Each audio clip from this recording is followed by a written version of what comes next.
ramen noodles out. I ended up having needed a little munchie, and so I did the ramen noodles. I just realized they're out, and I'm already cooking this morning. So, good morning, my love bugs. I hope you guys are doing well. I might have to just realize I left my glasses in the other room. Nice to see you, Eeyore Blues. Good morning, love. Good morning. I hope you're doing well. Grab yourself a cup of coffee. TGIF. I've got a freaking nerve pinched in my freaking shoulder this morning, and it's driving me nuts. I've already done upper body exercises trying to loosen it up. It hurts so bad. So I was reaching for the stars. I've been rowing this morning, and I can feel right where it is, but nothing I do is loosening it up. It's right there. I hate that. Don't you guys hate those little knots? I hate it. Well, hi. I don't hate you. I love you. Hi, little pretty baby. You know I'm talking to people, right? You don't care. You say you want up here. Come. Hi, let's say hi to everybody. Say hi, everybody. It is my morning. My mommy's already played with me for like a half an hour, getting me up this morning. But apparently I'm not done with her yet. I'm not done with mommy yet. Say good morning, everybody. This is little Delilah. If you've never met Delilah before, here's Lila. Lila. Hi. Little baby. My little baby. She's the boss. I won't lie. She's the boss. She's the boss of the house, you know. But whatever. Anyways, it's nice to see you guys. So, as we've been getting off, I know we get a little earlier, and I gotta take this off. Oh my God, it's hot. I noticed that as I'm waking up more in the mornings, well, I wake up every morning, but I don't know. I feel like I'm starting to get hot flashes first thing in the morning. I am. I'm laying there and I'm like, you know, I keep thinking I'm going to skip that part of life. I think I'm hopeful I'm going to skip that part of life. But I don't know. I was waking up this morning. I'm like, whew, it's a little warm in here. I don't know what that's all about. I'm up with the cat, Pete, staring at me as well. Good morning. Well, good morning, Maggie. It's nice to see you. I hope you're doing well. I'm not awake. I'm more awake than I usually am, because usually I've been coming out here, you know, brushing my teeth and literally coming out here in my pajamas. This morning I didn't get, you know, I got up because I was up way early. I was like up at 4:30. So I brushed my teeth, brushed my hair, and actually got dressed. You know, I haven't put my face on, but I did get dressed, and I'm like, well, I need coffee, you know, so I figured I'd come here. And then I realized I left my glasses in the back room, so maybe I'll go get those. Maybe I won't. I'm not sure. It depends on how well it screws up my reading. I didn't realize I didn't have my glasses on. So I've obviously been reading most of the morning without any problems because I'm sitting here without my glasses. Hey, Kimberly. It's nice to see you. Hello, everyone. Please pray for my brother. I just received a call. He is in the hospital in Valdosta, diagnosed with colon cancer. Aw, he's a retired vet. Well, we'll definitely pray. I heard a little sizzle. Like, there's nothing on even my stuff I'm cooking shouldn't be sizzling. It's on very low. Oh, that's pinching my back. I'm sorry to hear that, Kimberly. I really am. That's awful. Hopefully they've caught it in time, you know, hopefully it's, 2 or 3, not a 4 or 5, obviously that's not good. I don't think there is a stage 5 cancer. I think there's stage 4. I think that's it. But that's pretty, I'm so hurt. He's so sweet. Well, like I said, don't freak out yet. I mean, there's been so many times, that we've had people in this chat that had, what to be, several scares. And they were very, very concerned. And what I told them to do is stay busy, you know, cook some food, keep your hands busy, just stay busy, you know, until you know, no, don't worry.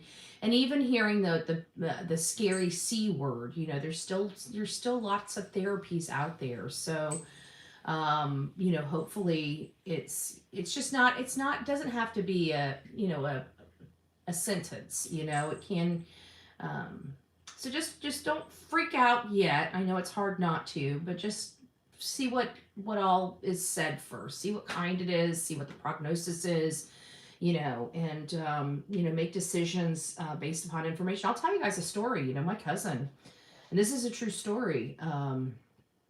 He had, his limbs started swelling. That's why whenever Laura had that, when she had that swollen thing under her neck, you know, it was a little serious. I thought it was cancer. I won't lie. I thought it was cancer. But my cousin, you know, this is years ago, and he started having he started getting these lumps under his armpit. We're gonna have another alarm clock go off in another half hour, but that was an alarm clock. Long story short is he went to the doctor and they thought it was cancer, and they ended up having to send him to the Mayo Clinic up in Tallahassee or wherever it is. It's up north in Florida. I don't know exactly where specifically it is. Maitland, maybe? Maitland? Does that sound right? Anyways, I don't know. And so he gets up there, you know, the whole family's concerned, you know, we're on edge because we're feeling like this is, you know, it could be leukemia, you know, or something. It's in the lymph system. And so he gets up to Mayo Clinic, and, you know, again, you know, scary stuff. We're all kind of waiting for the information, and lo and behold, it ended up being something called cat scratch fever. And he had, you know, even though they had diagnosed him with this cancer, once he did the proper testing, they found out that it was cat scratch fever and he didn't have cancer at all. So a lot of scare for the family, and, you know, we were very, very concerned. I won't lie. And then come to find out it was cat scratch fever. Great news. You know, not that anybody's going to, you know, that's probably the best news possible when a situation like that, you know. But I remember that happened years and years ago. I mean, I believe there might be some advances in technology this day and age. But we'll definitely pray for you. Hello, John Lee. It's nice to see you. Truth Hunters. Hopefully, if I'm reading that right. Morning, beautiful. Not anymore. Truth Hunter. I quit the vapes. I don't do anything. I don't do anything. I drink coffee. Like my addiction is officially caffeine now. Just saying, you know, I'm loving it. It took forever. Oh dear God. I mean, even there's been times even after I've quit that you could feel like anxious. I don't know how to express it. I guess anxious. Caffeine. Yes, Big Mac Mike. You know, Mike. You know, it's got to be. If I could just get it, you know. If I could do it like the H people, I'd be happy. Like, just stick it in. Give me the caffeine. Give me the jolt, baby. Give me the jolt. Right. Caffeine. That's my stuff. That's that. I sling the caffeine, okay? the caffeine and the laughter. I don't know what else to say. We sling over here, okay? We're slingers. We're slingers and we got leaky balls. What can I tell you? What can I say? I have my Excedrin with caffeine. Oh, you know what? Actually, probably could use some ibuprofen. Oh, dear gracious. This thing on my shoulder.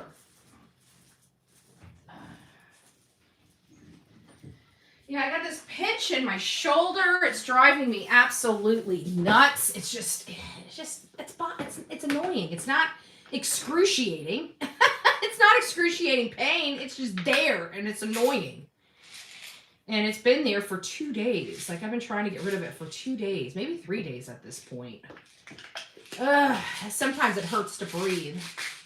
Good morning, 5-star. Wakey, wakey, eggs and bakey.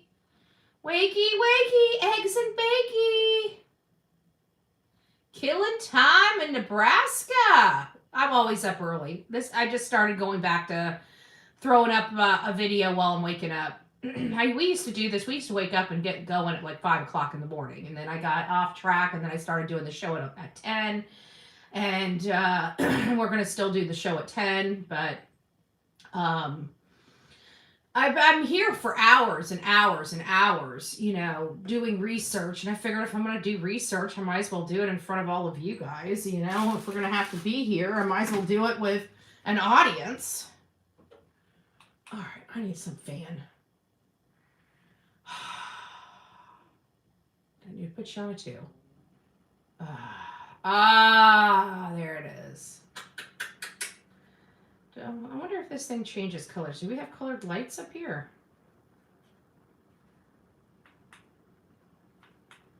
No, we got dimmed lights. Well, we didn't want dim lights. Okay. Okay, well, I guess we only got one color. All right, well, we got one color.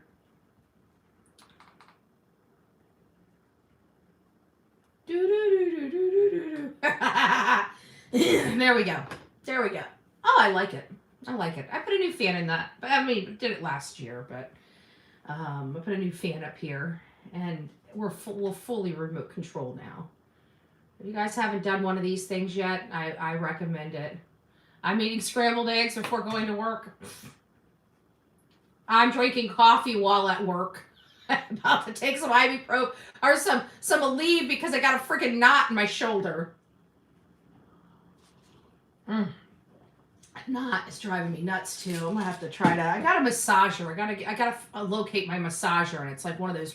It has like knobs at the top and knobs at the bottom, and it just kind of gets in there and just grabs a hold of it and twists the shit out of it. That's what I need right now. I need to twist the shit out of it. Get the pain worked out. Get the pain worked out. Okay, we're gonna have to go to a 2. Don't get old, folks. Especially if you're a woman. You get these things called hot flashes. I'm starting to go through it. I don't like it. Anyways, I digress. TMI. All right, guys. I'm Bullhorn Betty, if you didn't know, and we cover true crime. And I can't read worth a crap because I do not have my glasses on, so you guys are just going to have to roll with me.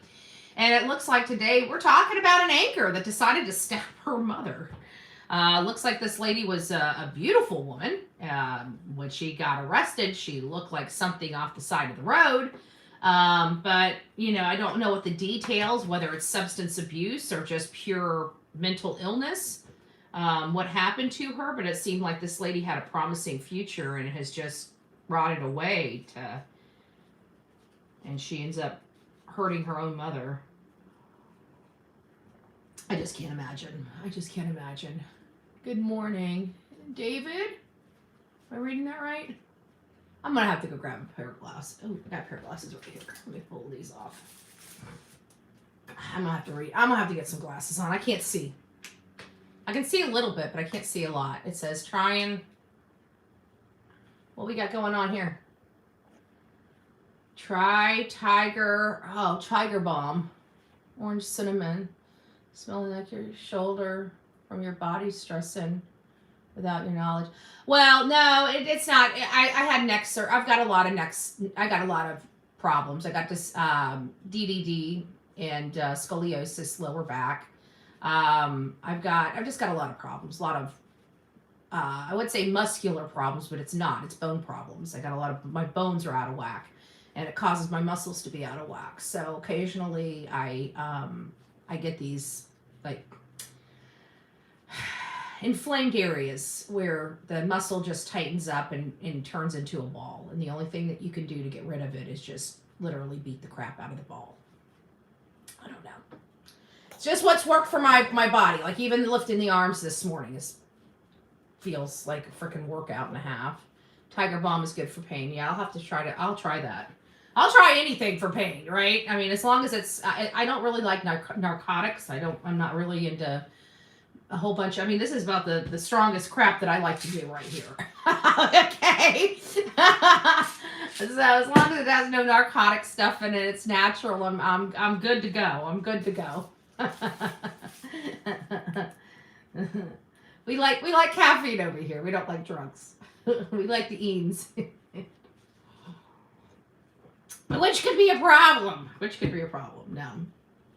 So we have this news anchor.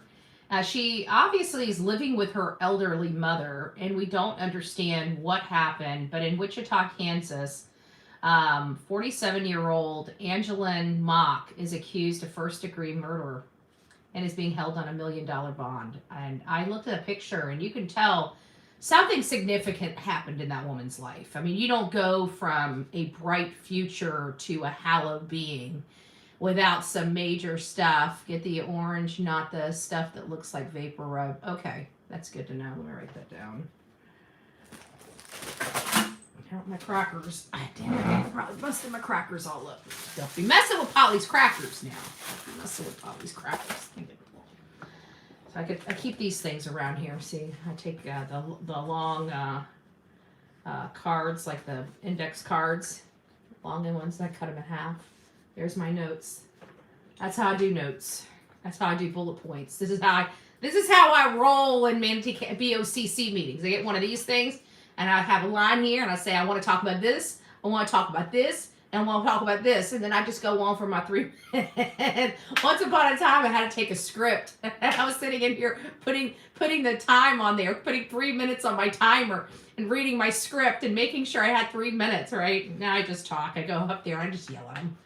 Right? No matter what, they've done something wrong I didn't like, so they all get it. That's how I deal with everything, right? That's how I deal with everything. So this former news anchor, Sheriff's Department records show 47-year-old Angeline Mock is accused of first-degree murder and is being held on $1 million bond. She has yet to make her first court appearance. Wichita police say they responded to a call at a home on Halloween morning. Cops found the suspect outside the house, and the 80-year-old victim... I can tell you this because it's showing a lot of her clips, and I wish you guys could see it. We'll probably play it just so you guys can see it, at 10 o'clock. But I got to be honest with you, she looks really good as a news anchor. But in order for her to be this good and lose her news anchor position, that means something happened behind the scenes that we don't know. The mom was supposed to be a doctor. The house looked run down. Well, it didn't sound like this woman, this news anchor that's in jail right now. It looks like her whole entire life fell apart. She either fell into substance abuse or she fell into mental illness or a combination, because she did not. And her news anchor position was years ago. So something happened years ago that put her on this trajectory where she just gave up on life. She's no longer, it doesn't look like she's functioning well. She's living at home with mom. Obviously she's not functioning well. She's not functioning well. She's not living life like life should be. When you get to a certain age, and granted, everybody, I don't want to knock anybody because things do happen in life and you have to do what you have to do, period. This is not meant for everybody. But for the most part, children don't move back home with mommy and daddy, okay? Typically when children get out, we live life, right? You don't go back home with mommy and daddy. You deal with life. If life knocks you down, you deal with life, right? You go over to mommy and daddy for support and moral support and stuff like that. But you get yourself up, you dust yourself off, you put yourself back together, and you get yourself back out there, and you do your thing. So while occasionally, hey Dee, hey Miss New Grammy, it's nice to see you this morning. I did a deep dive in years ago in serial killers, and the most common thing other than killing was that they all failed at something in life. Yeah, like life goals. Interesting. Yeah, I can see that.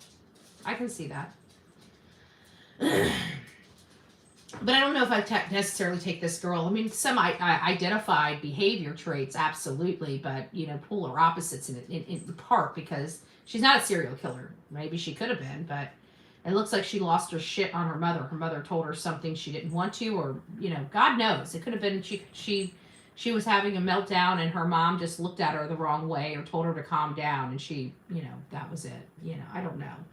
I'm looking at this news anchor, though. And her news anchor position was years ago. So something happened years and years and years ago. Could not sleep. Well, grab a cup of coffee. Grab a cup of coffee, Dees. It's nice to see you, love. Dees. D. Nice to see you.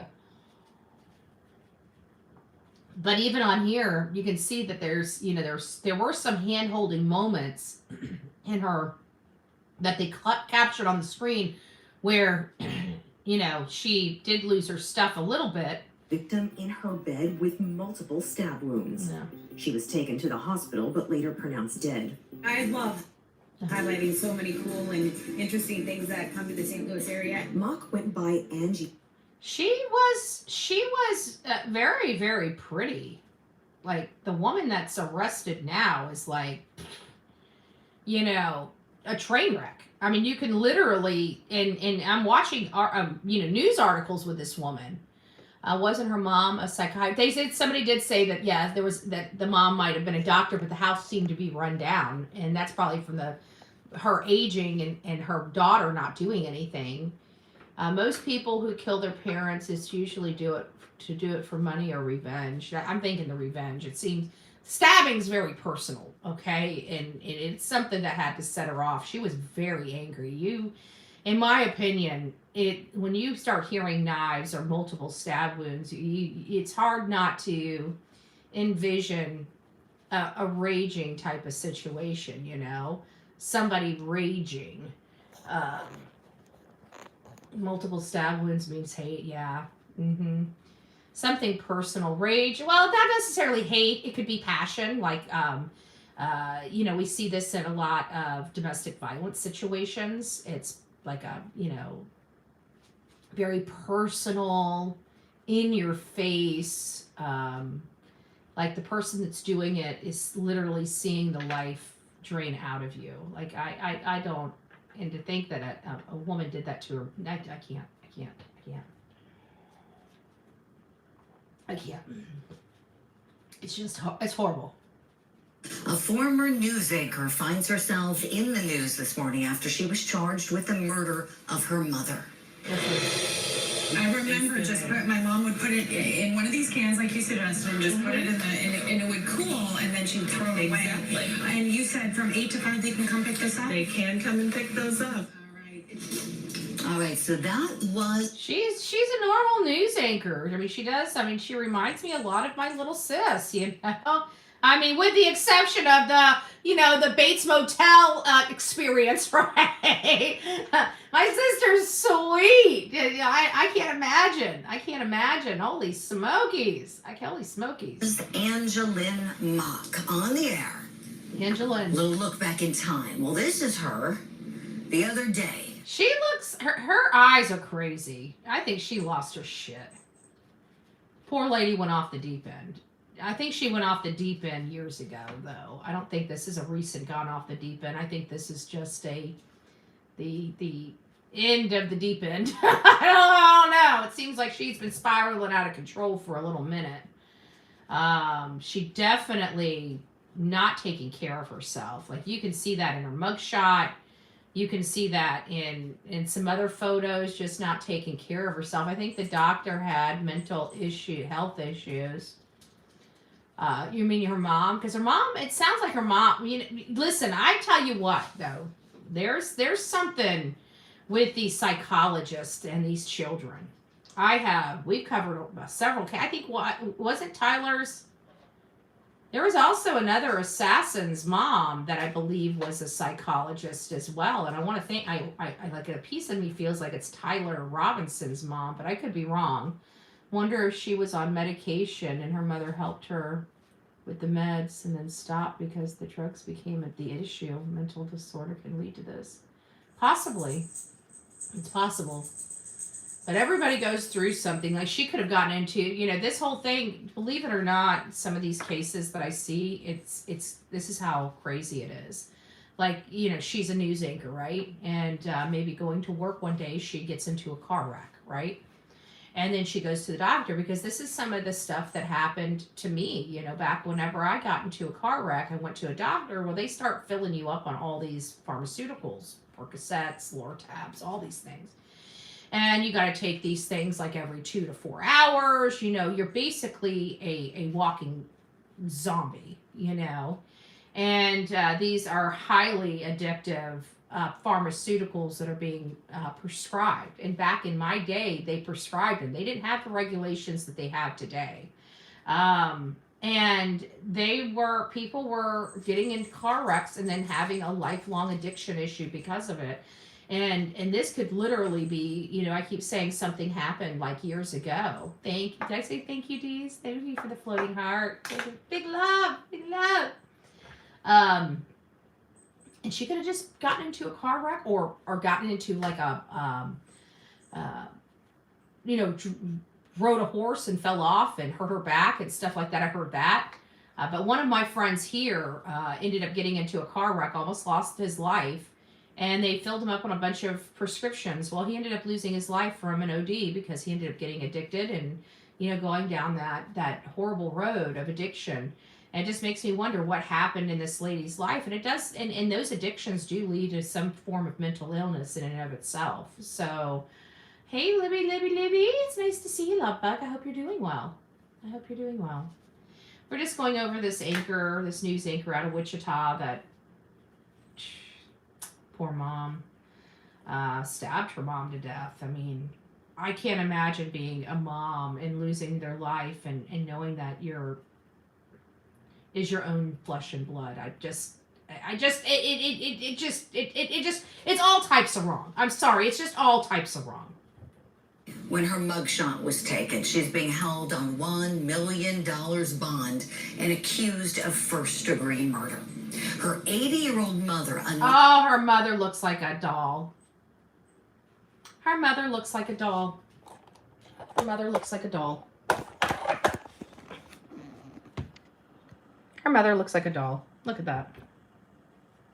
Look at that. That ain't right. Just ain't right.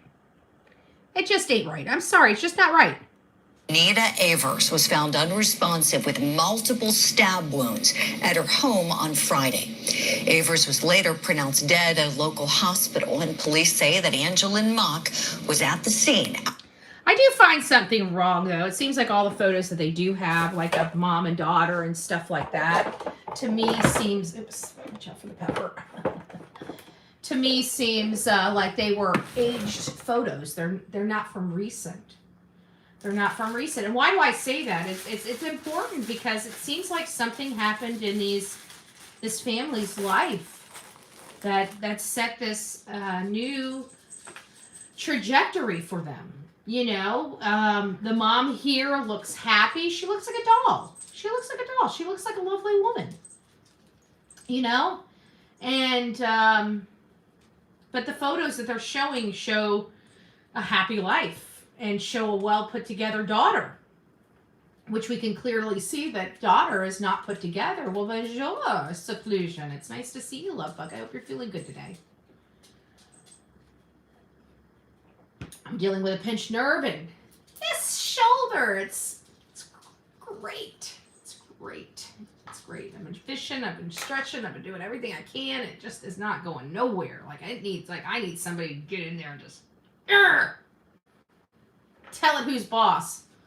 Maybe she found out something true about life through her lifestyle of being a reporter, like she's adopted. Yeah, there's definitely something. We definitely can see something. Something years ago changed. I don't think it's something that happened recently. I don't think this is a recent event for this young lady. And she's not really a young lady anymore. She's much older. Good gracious, though. She's 1 year older than me. Okay, 1 year older than me. I just can't imagine just waking up one day and wanting to hurt my mother, of all people. I mean, just doesn't make sense. It's so bad. Where is Pops at? I don't know. Might be dead. I mean, Mom's a little bit older, 70s. Outside of her mother's home, just feet away from where her mom was located in her bed. Now, according to relief, She attacked her in her bed. The fuck? That's awful.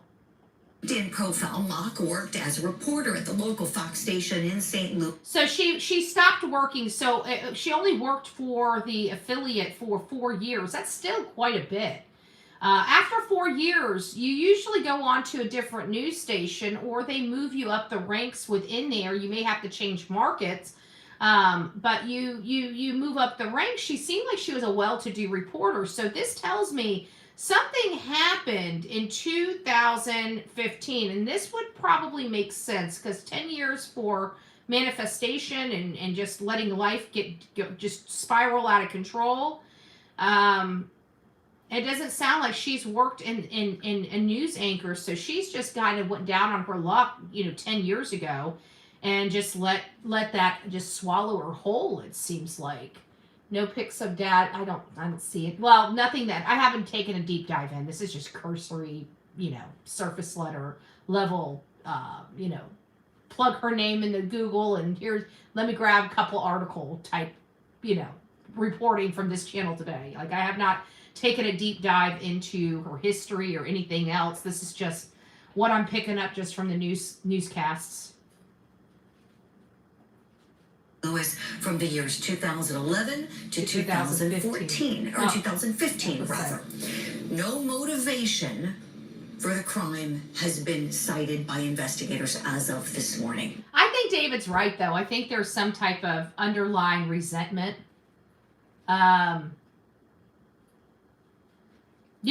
Something might have had to do with maybe assault, it seems like usually when I deal with these things, like where a child injures a mother, especially in this advanced age, she's an adult, she's 40 something, right? Like she's an adult, like, and usually I find that it's this childhood resentment, something that happened as a child, that has just ended up exploding in a weird spot. But usually you don't have this level of hostility toward your parent. And this is clear hostility. I think you're right. She married. Let's look her up real quick. Let's just see what we can find about her. Give me just a second. We'll look up Angeline and Anita. We'll see what's in both of their backgrounds, just because you never know. We might find something that Mom did, right? Mom was abusive. Mom was a drunk, right? Not that we victim shame or victim blame. That's never our purpose, right? Our purpose really is just the truth, and sometimes the truth sucks. But it really is for the truth. It's not to hurt anybody. It's not to embarrass anybody. Definitely not to victim shame or blame. It's just a curiosity. We have a curious mind as to why we're dealing with what we're dealing with. Okay, and we have Control V. V.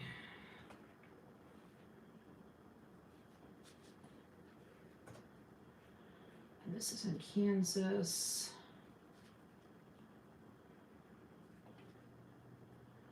All right, let's just see what we got for her. She's 47. Plug that in.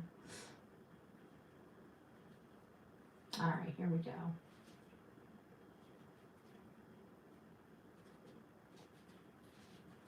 They got her listed here as 48, so she must be on the border of 47 to 48. We'll find out when her birthday is. Give me just a second. November, so she's about to have a birthday. So that's why we got her listed as 48. She may not even have had her birthday yet. Her name's Angeline Elizabeth Mock. It looked like this might be off of Crowley Street in Wichita, Kansas. Looks like she might have two brothers, Andrew and Eric. Looks like she might be the little sis, or they might be the cousin. I don't know. Okay, so now we're getting somewhere. She filed bankruptcy in 2023, so she's having recent financial issues in the last 2 years, it appears. Barry Avers appears to be her father. So her mom and her father own the house on Crowley Street, so that's probably most likely where the homicide took place. You were asking about the father. I don't know about the father. We do have the father's name, though, Barry Avers. We don't know if he's still alive, if he was there to witness it. It looks like she drives a Volkswagen Jetta. Looks like we might have some minor criminal traffic stuff, failed to register type of stuff. Let me go a little bit deeper here.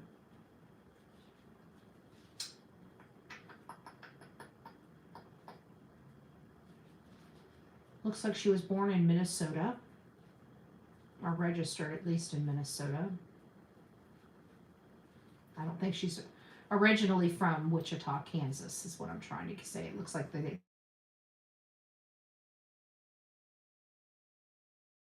were Minnesota residents, and then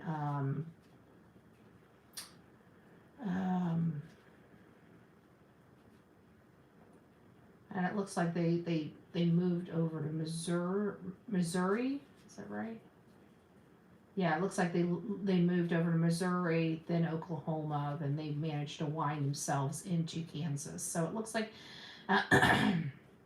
they moved from Minnesota to Missouri to Oklahoma, and then eventually Kansas, if I have this right.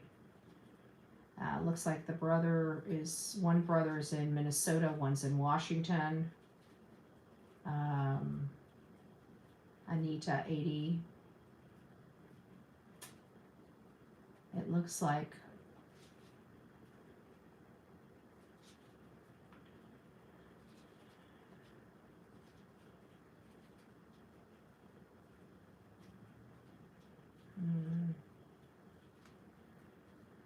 so we do have a failure to register a motor vehicle, and she pled guilty to that. That's like literally the only thing I can see. It looks like a bankruptcy was discharged in July of 2023. I don't see any business she's been in. I don't see any employment stuff. So I don't know if she hasn't been employed for a really long time, or what the case may be. And I don't see anything that I can see right here. I don't see anything where she's been in social media or anything like that. So I don't really have a whole lot of information, but let me go to her mom. Oops, I just accidentally went back.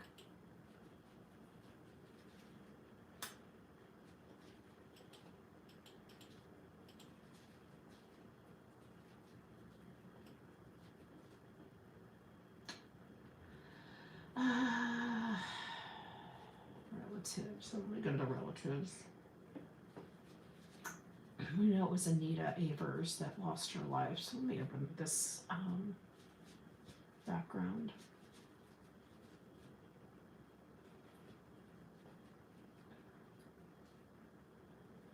Looks like mom. So Barry Avers, appears that Barry Avers might be a stepfather, because it looks like the Mock name, Bradford Mock, is 10 years older than Barry Lynn Avers.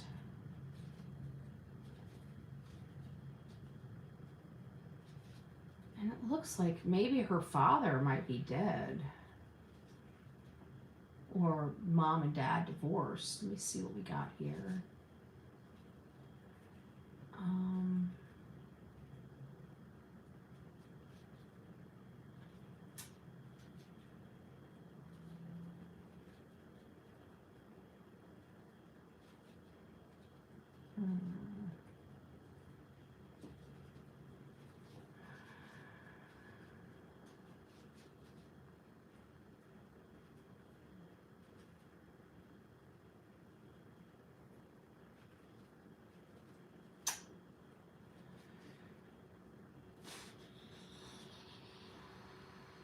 I'm not seeing a death, not yet anyways.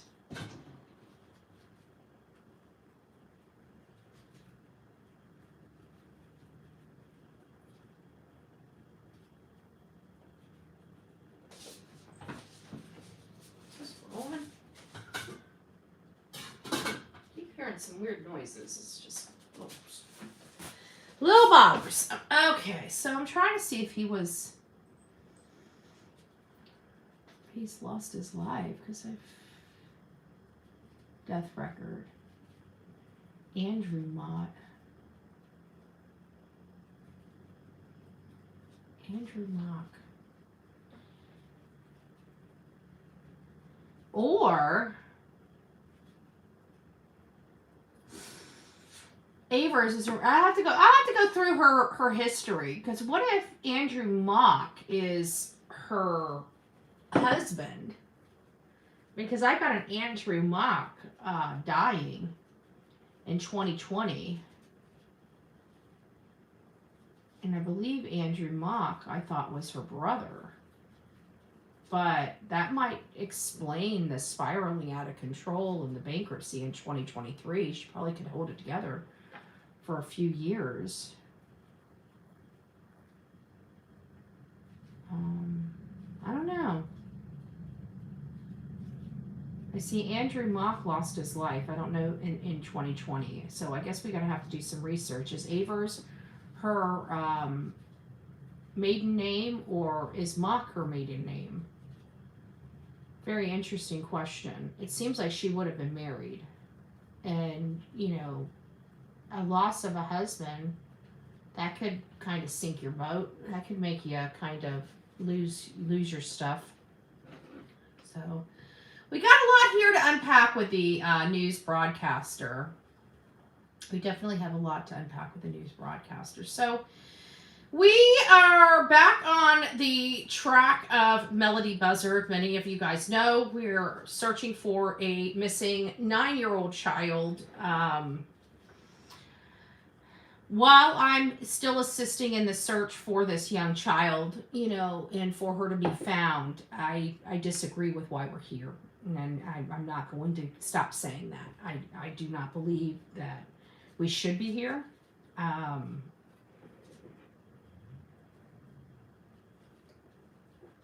don't see anything that she's done that's illegal. Everything that I've seen her do is trying to hide her kid from the state, and she has every right to do that. She had no orders to keep her there. There's no laws against putting a wig on a child. There is laws about changing license plates. So really, that is literally the only crime I can see that this woman has committed. If they can prove she's the one that replaced those license plate, there is that. Right? There is that. So do they have footage of her, you know, taking the license plate off and putting it on? But there's that inference. Who was in control of the vehicle, right? But, you know, and who would be following them and putting a New York license plate on there, and then just so happen to follow them and put back the California license plate, you know, before they drop it off. So, I mean, there is things there, but so far, that's really all I can see. I understand why law enforcement is upset. They heard originally this child was missing for a year. They found out this child wasn't, but by the time they realized where this child was, right where she was supposed to be with her mother, then they find this disturbing news of mom putting her in a wig and taking her halfway across country. And so they're like, okay, what's mom up to? You know, obviously she's broken the law if she's done this, even though that's not how our laws work, you know. So we're on this. The good news is, and the reason why I'm joking about it is because I don't believe this child's in danger. I just don't. I'm not going to buy into what law enforcement is selling the public. They've lied to us from the beginning of this case, and they are continuing to lie to us, and I'm not going to say anything different. Because the FBI hasn't said anything to us, but Santa Barbara Police Department, Raquel Zick, they've lied. Okay, I don't know why they've chosen to lie to the public. I don't know why they've chosen to exhibit authority they do not have. I'm a law and order person. The law works both ways. I don't care what the excuse is. We do not break the law, not even law enforcement, and that's what they're doing. They are creating a situation that's going to force a mother to have to say where she put her daughter when an authoritarian state like California has no right or entitlement to know. Period. They have no right to know. If this child was in the Department of Children and Family Services, and there were rules and regulations for her to have her child, and that was oversaw by the courts and by the Department of Children and Family Services, I'd say yes, she would be required because she's part of the system, and this is part of the system.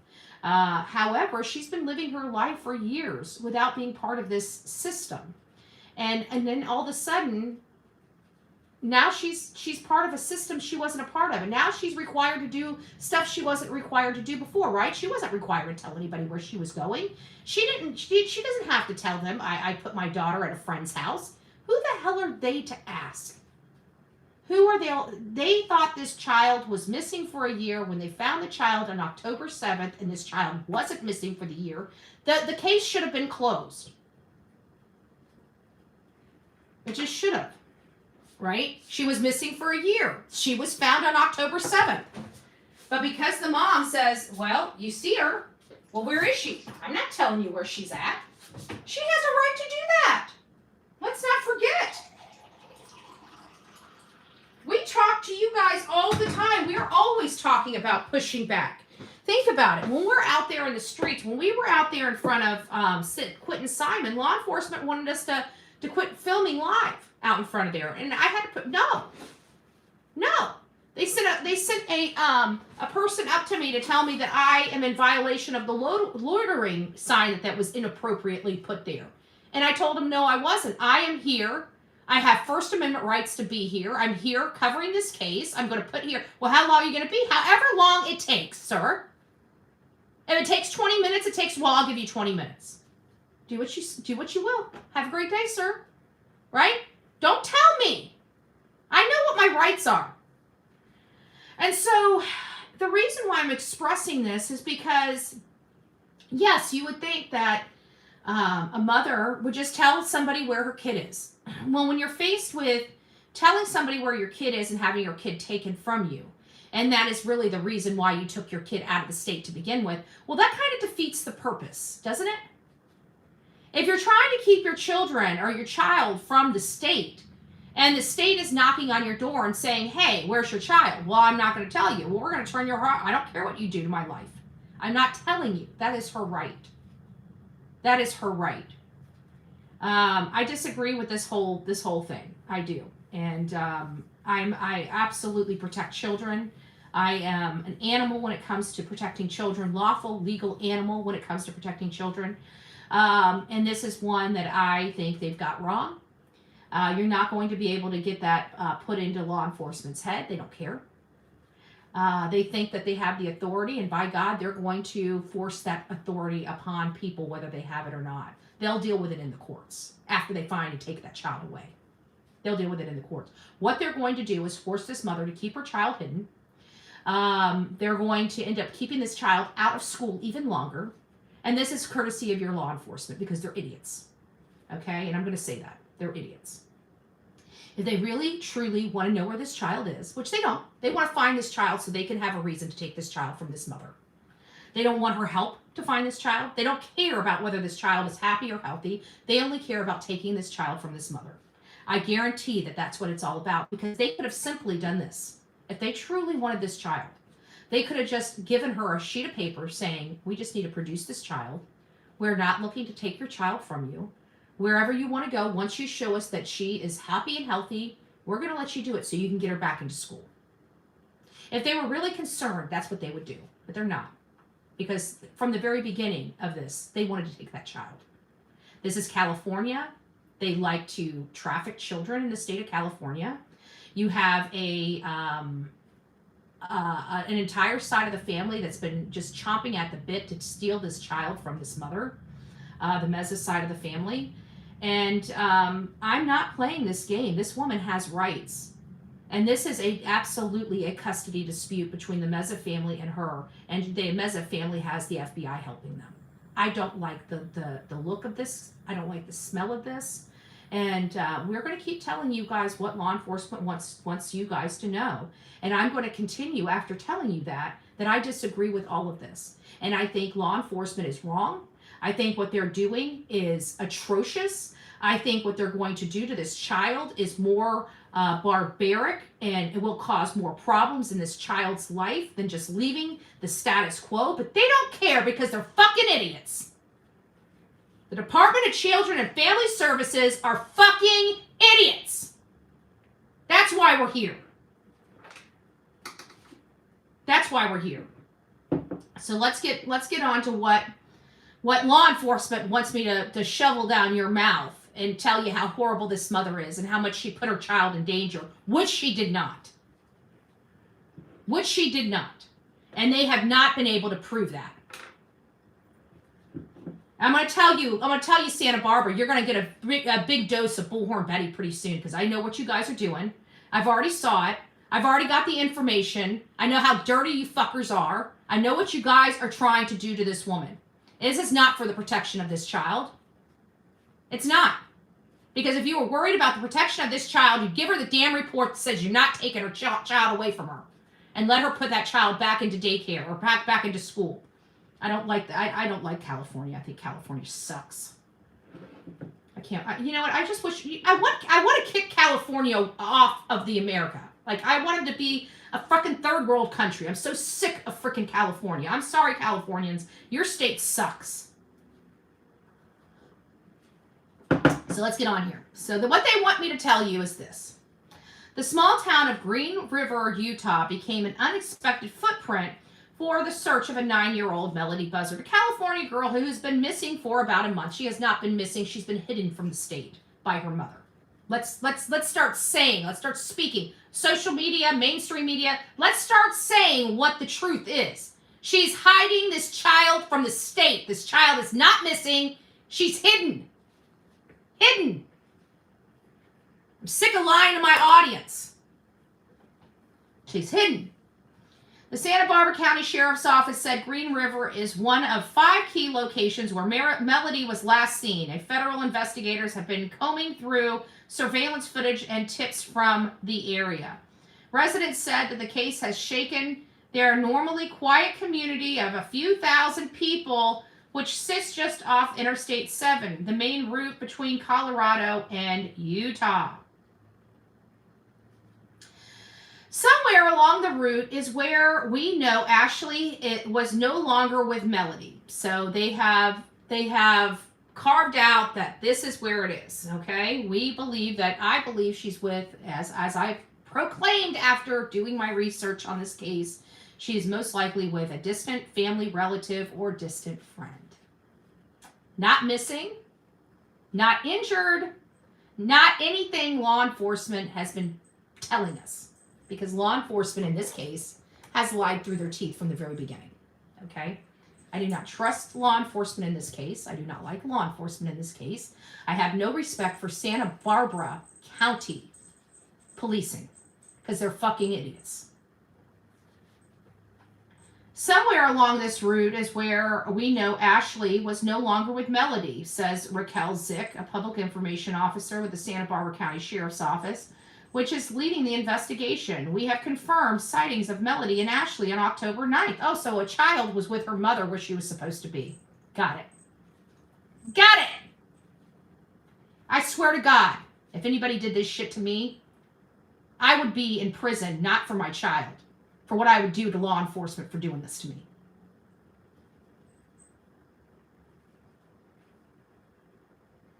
And we got all mainstream media, just hook, line, and sinker. I'm gonna keep good graces with those mainstream media people. I'm gonna keep my mouth shut, but you guys know you were wrong in this case. They see the same thing I see. They know the same thing information I did, and they chose to drive an untrue narrative. That's your mainstream media for you. We have confirmed sightings of Melodee and Ashlee on October 9th, where she was supposed to be with her frickin' mother. Still no court order saying she can't travel with this child or nothing.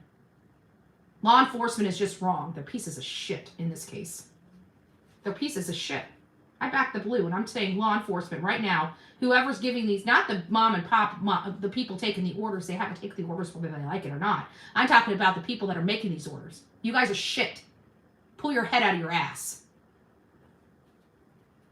Okay, so, and that would have been on the Colorado side of the Colorado-Utah border, where we do know that there is a Buzzard side of the family that lives, as well as they said some friends that her and Rubiel had together. So it sounds like maybe even Rubiel didn't really care for his family. If they were tight like that and she can take this child to Rubiel's friends and keep the child hidden from his family, it sounds like Rubiel may not even have had that great tight relationship that people think he had with his family. I'm sorry. Truth, I mean, I'm just saying. Like, I think that if he was really tight with his family, if she trusted a friend that they had together, she would have to trust that friend would keep that from his family. And if he didn't have that type of relationship where he kept that from the family, I don't know if somebody would do that for her, on his behalf. That was the last time Melodee was seen before her mother took what investigators describe as an unusual route back to California, passing through several areas not originally part of the trip. How would they know what was originally part of the trip? Through this whole process, we've seen kind of honing down on a timeline, as well as search areas, which are known to have down to one day just these handful of states that we're trying to find where Melodee was. So the only person that's referring to Melodee in the past tense is law enforcement. And I think that is, they want to, because they want you to believe that this child is dead. Why? Why would law enforcement manipulate the public into thinking this child is dead? Well, because it makes you get you angry, doesn't it? Makes you want to search, does it not? And it makes you angry at the mother, and it makes you want to search. Yet they don't want to give you any information to search. They just want you angry. Because if you're angry, then you'll be fighting for them. You'll be applying pressure to the mother, whether they are in the lawful light or not. I'm sorry. I don't think FBI is acting in good faith here. They're acting in good faith for the case. But at the end of the day, we were told this child was missing for a year. This child was right with their mother where they were supposed to be on the 7th and clearly on the 9th. Then they still have not provided the public anything that she's done, what she's done to break the law, and what she's done civilly in a dependency court. What has she done wrong here? They cannot tell you. Even when you ask them, when you ask all of the talking heads, even Jennifer Coffindaffer, they can't list one thing that this woman has done. Not one. Child's not abused, not neglected, not abandoned. There's no truancy law, so even if she did miss school, that's not grounds for what they're doing here. So what are their grounds? Because she told him she's not going to tell him where her daughter is after they found her with the mother where she was supposed to be? And if you do, by God, they're going to tear your entire house apart and rip walls down? Okay. I see. I know the law. I'm understanding this right now. I see this process very clearly.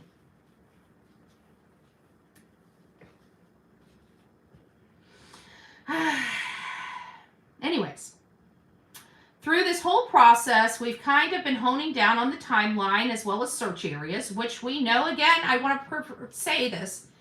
Just because the government asks you where your family is doesn't mean you have to tell them.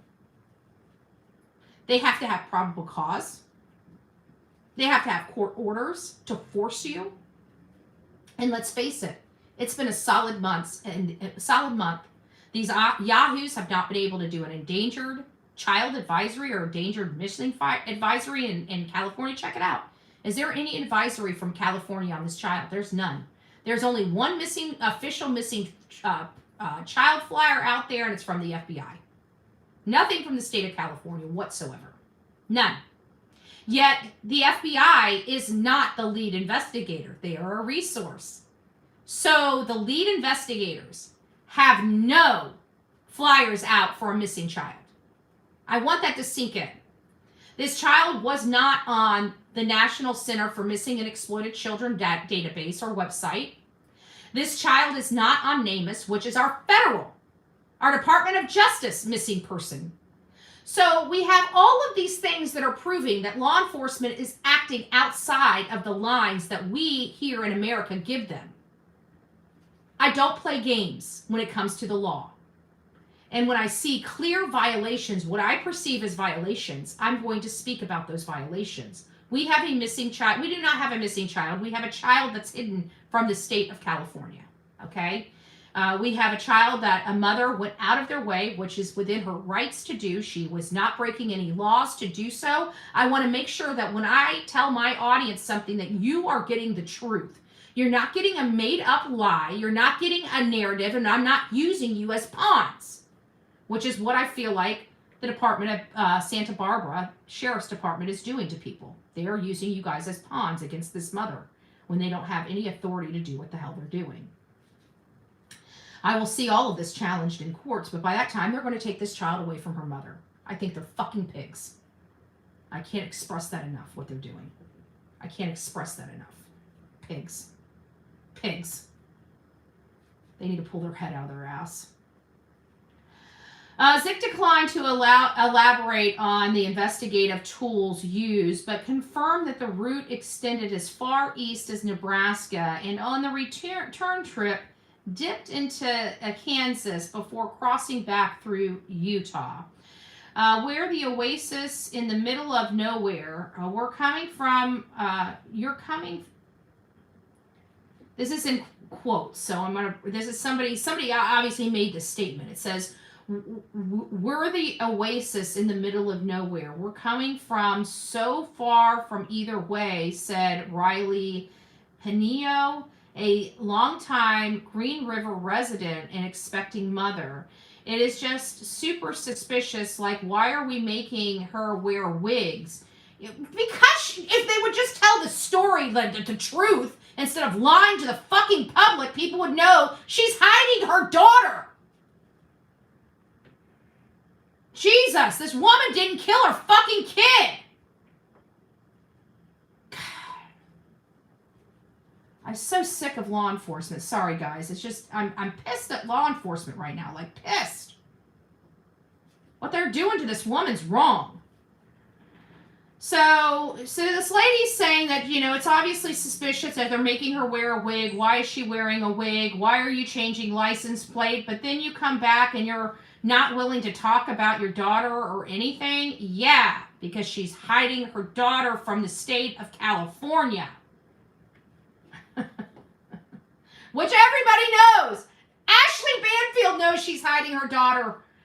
Jennifer Coffindoffer knows she's hiding her daughter. All these talking heads know she's hiding her daughter, but you wouldn't know it by the way they're talking on each and every one of their channels. It's sad. They're driving a narrative. They're no different than the Democrats I talk about that drive narratives and propaganda. They're doing the same damn thing. Sorry, not sorry. So Pino said Green River gas stations are often busy stops for travelers passing through. A lot of people definitely stopped at the Loves because they've got two gas stations right there, she says, easy to get in and get out and get right back on the highway. An employee at the Loves travel stop confirmed that the FBI requested surveillance footage from that stop in connection with the case involving this missing child. And again, what did I tell you? They're monkey effing with this map, and what's going to happen? They're going to go to places and ask for footage, and it's not going to be there because they monkey fucked around with these maps. Excuse my language. I'm cussing a lot. Somebody can throw some dollar bills at it. I don't care at this point. I'm just going to speak. But at the end of the day, what did I tell you? They're going to keep screwing around with this map and not telling us where this child was. And what did I specifically say would happen? We're going to lose footage. We're not going to be able to find what? CCTV footage, because it's going to be rolled over. 2 weeks. You got 2 weeks to get to that stuff, and they keep screwing around. That was a very specific thing I said weeks ago. Literally weeks ago. Oh, sorry. I didn't mean to push that up too far. Hey, Neuro. It's nice to see you, Sandwich. Guys, I'm cussing. I'm sorry. I know some of you guys don't like it. Jenna, it's nice to see ya.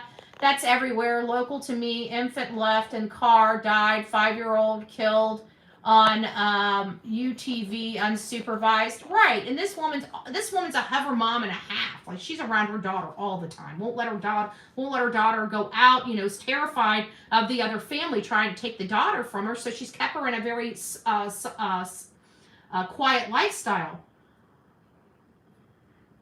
And then all of a sudden, out of the blue, she starts getting letters, starts getting calls. Her internal lifestyle starts getting rocked. And she knows that something's about to happen because she's been going 4 years, not here, you know, just getting along to get along, had no problems whatsoever. And then boom, boom, boom, boom, boom, boom, all these things started happening. And she's like, we went through this before, girl. Pack some things. We got to go. I got to take you over to Auntie so-and-so, right? Here, wear a wig. We gotta go, right? But that's not you wouldn't know that because mainstream media is not driving the truth. They're driving a narrative. I don't like narratives. I like the truth. So, anyways, this employee said that the investigators went in there requesting the surveillance footage in this case, but investigators did not provide the name. The employee said that such request was unusual and had never happened before.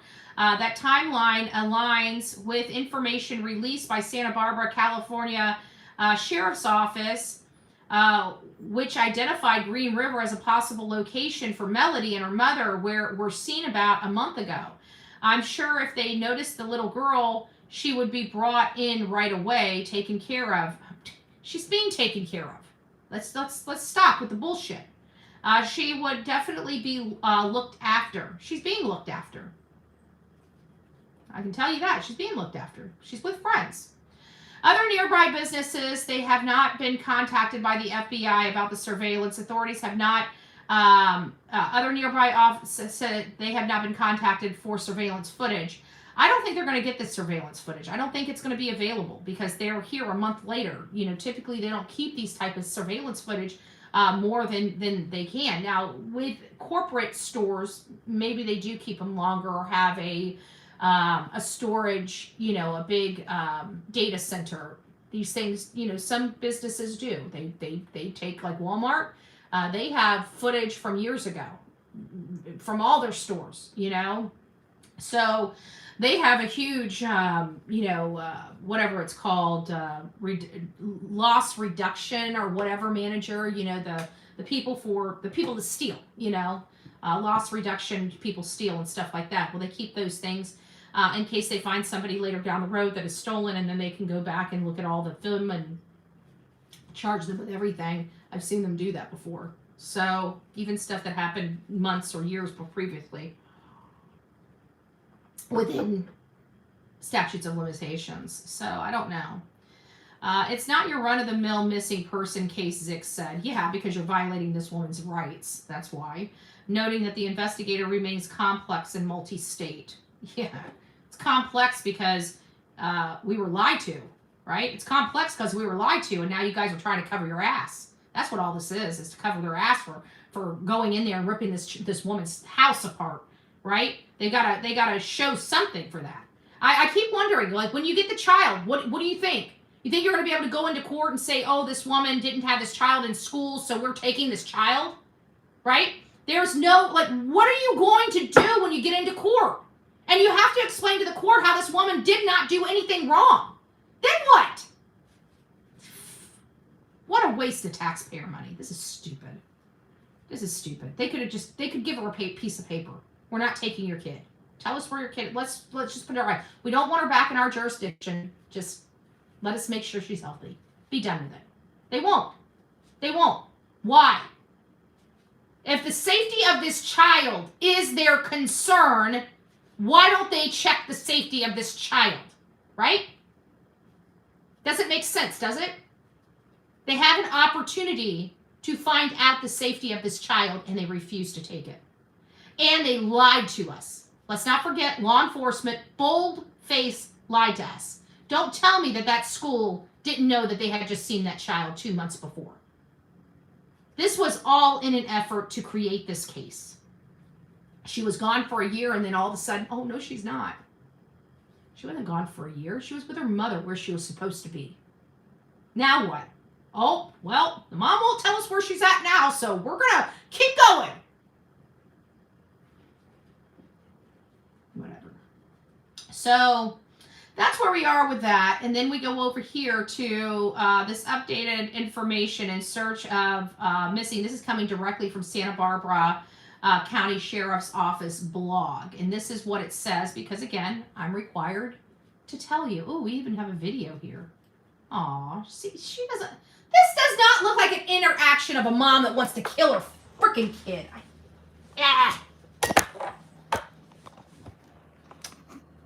Look at this. Look at her. She's smiling at her daughter, looking in her eyes. This is the mom that's trying to protect her daughter from getting taken. That's...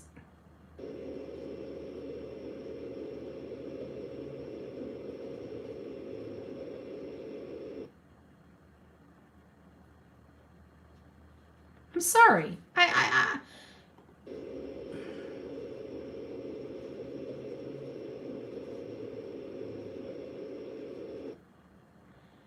This doesn't look like an abusive mom to me. I'm just trying to figure all of this out because, again, doesn't make sense to me. I don't get it.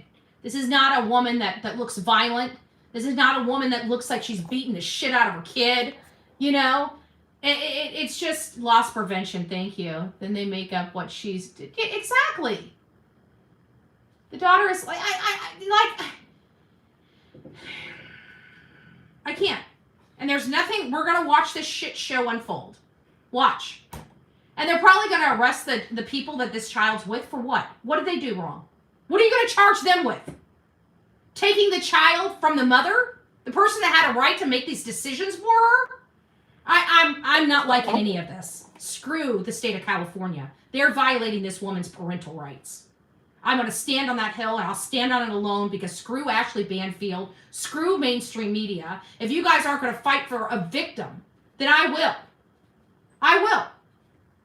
But that's what mainstream media has not been good for. They've been good for taking little snippets here and snippets there, right? Trying to rub elbows with the law enforcement so they can have those interviews and stuff. I don't care about that. I want the truth, and I want the truth out there to my audience. I want the truth to be told. If we have crimes, I want those crimes solved, and I want the suspects in jail. But when we don't have crimes, well, with all the stuff we've got going on in this country, we are not creating crimes. And I feel like that's what Santa Barbara's doing. Santa Barbara, you suck. You suck. You suck, you suck, you suck. And you still haven't told us what she's done wrong yet. What has she done wrong? What has she done wrong? She hasn't spoken to you. That's her right. That's her right. This woman has rights, folks. And it doesn't matter whether we agree with her decisions or not. I don't agree with her hiding her child. I think it made this, if you want me to be honest with you, I think it made this situation 10 times worse. 10 times worse for her. And that was a decision she made. But it doesn't mean she did anything wrong. It doesn't mean that law enforcement has the right to do this. It doesn't mean any of that. But did she make her situation worse? She did, in my opinion. She did. And now it's going, one of two things are going to happen. She's going to have to produce this child as they violate her rights, to force her to produce this child when they do not have a right to know. They don't have I'm sorry. This, just because you live in a state doesn't mean they have a right to know where you go, what you're doing with your children, if you're not abusing your children. You see what I'm saying? If you're abusing and hurting your children, that's the probable cause that they need to infiltrate your life. But it doesn't matter. It doesn't matter if they choose not to vax their child, and we think that that's horrible. That's not our child. That's not our child. It's not our choice. If they choose to do homeschooling and they choose to teach this child different religion, that's their choice. If they want to take a child out of the state in a wig, that's their choice. We have to understand, guys, we do have laws here, But we are law and order channel. That means that we agree that there is laws that need to be followed. But there's laws that need to be followed both ways. You know, you can't, we can't have lawlessness from our own law officers, our law enforcement. Like we give them a lot of stuff to intrude in people's lives under certain conditions. She hasn't met the certain conditions. She did at a year and she did at 2 months. But when they found this child with their mother on October 7th, their whole entire case just tanked. Their whole entire case just tanked. That's the point I'm making, yet they're still going. Why are they still going? Because they're wanting to keep this case going and tell people that this woman killed this child. So they have a reason to find this child. That's the only reason why they're bringing up this child as deceased. Is because that's the only way that they're going to be able to continue to look for this child. That's it. And we all know that this child's not deceased. Even they know that. They don't care. That's my problem. They know that this woman has rights to do what she did. They don't care. They don't care about violating her rights. They don't care about whoever this child's with violating their rights. Don't worry, Santa Barbara. I have a funny feeling I'm going to be flying out there with my bullhorn. I can guarantee that. We'll see how this thing plays out. I do not believe this child is deceased at all. And to insult the public and say that this child is somehow sold. We see some disgusting parents. And it's so insulting when not only our law enforcement intentionally gets a case wrong, but then our talking heads on mainstream media intentionally get this case wrong. They're driving a narrative, not the truth. We want the truth. Who wants the truth? If you want the truth, raise your hand or put a 1 in the chat. If you want the truth. We don't have to have the truth. Just remember that. Good morning, Melanie. From Real Me Too. It's nice to see you guys. Yeah, that's what we're here for. We're here for the truth. And sometimes the truth is stranger than fiction. We hear that all the time. You know, the truth is stranger than fiction. Hey, Gigi, it's nice to see you, love. I'm bitching. I'm screaming. I'm pissed! I'm so angry with law enforcement this morning. I really am. I feel so bad for this woman. I do. Not that she's living a perfect life. Not that she hasn't made mistakes. Not that she didn't make the situation 10 times worse. It's just she doesn't deserve to be here. I understand why she made the knee-jerk reaction she did. I understand why she did what she did. I understand all of it. It's not whether I agree with it or not. It's whether she committed any crimes and whether she put her daughter in danger. That's why we're here. Okay? And I'm sorry, anything that kind of gets to that level, we're all on board with, right? But it has to be to that level. We don't attack single moms, okay? We don't attack single moms that are struggling in life. You know, we just don't do that.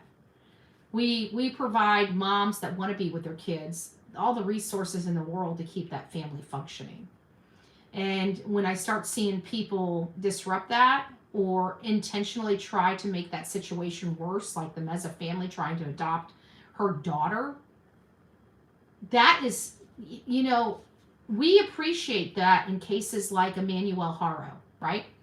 Where Promise Faith was adopted by the family. But look at what Promise Faith went through to get there, okay?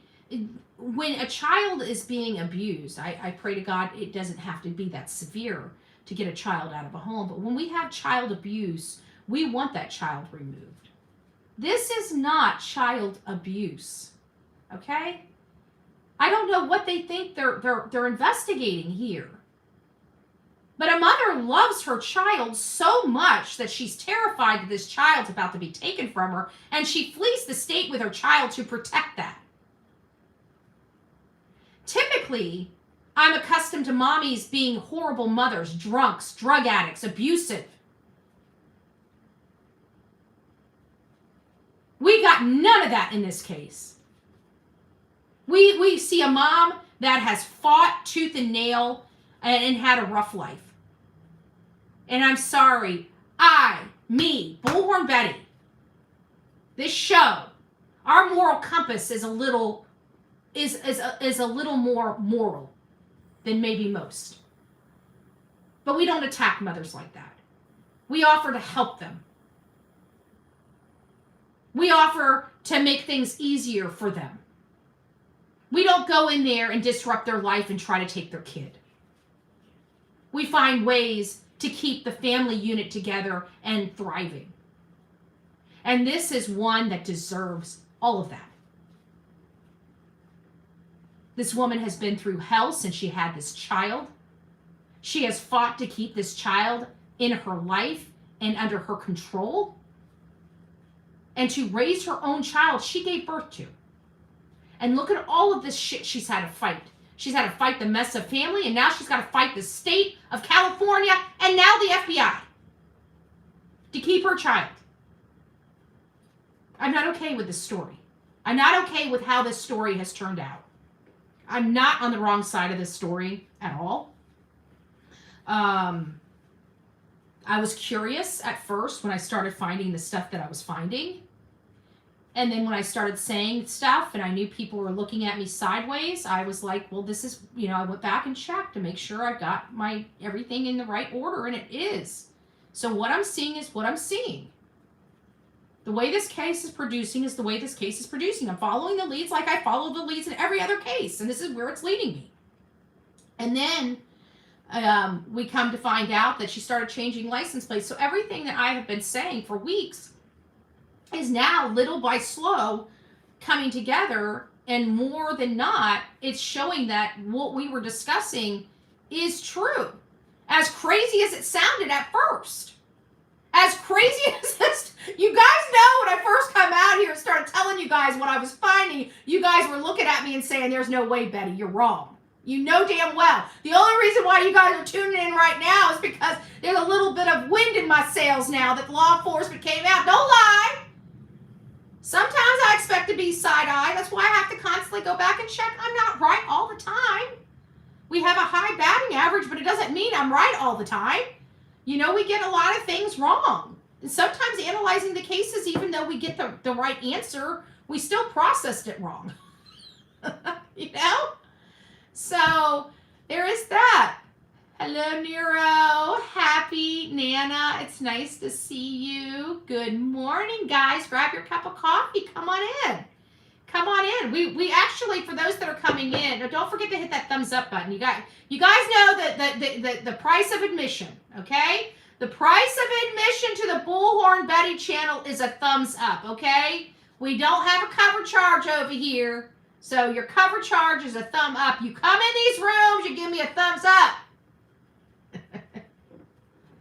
Ellie does get a lot wrong, but we know that they're human, but this is so, in my opinion, this is so egregious. And they're just not looking at it like that. Like, in my opinion, this is egregious. This is overreach, and it's out of control. The way I'm looking at it, it's out of control.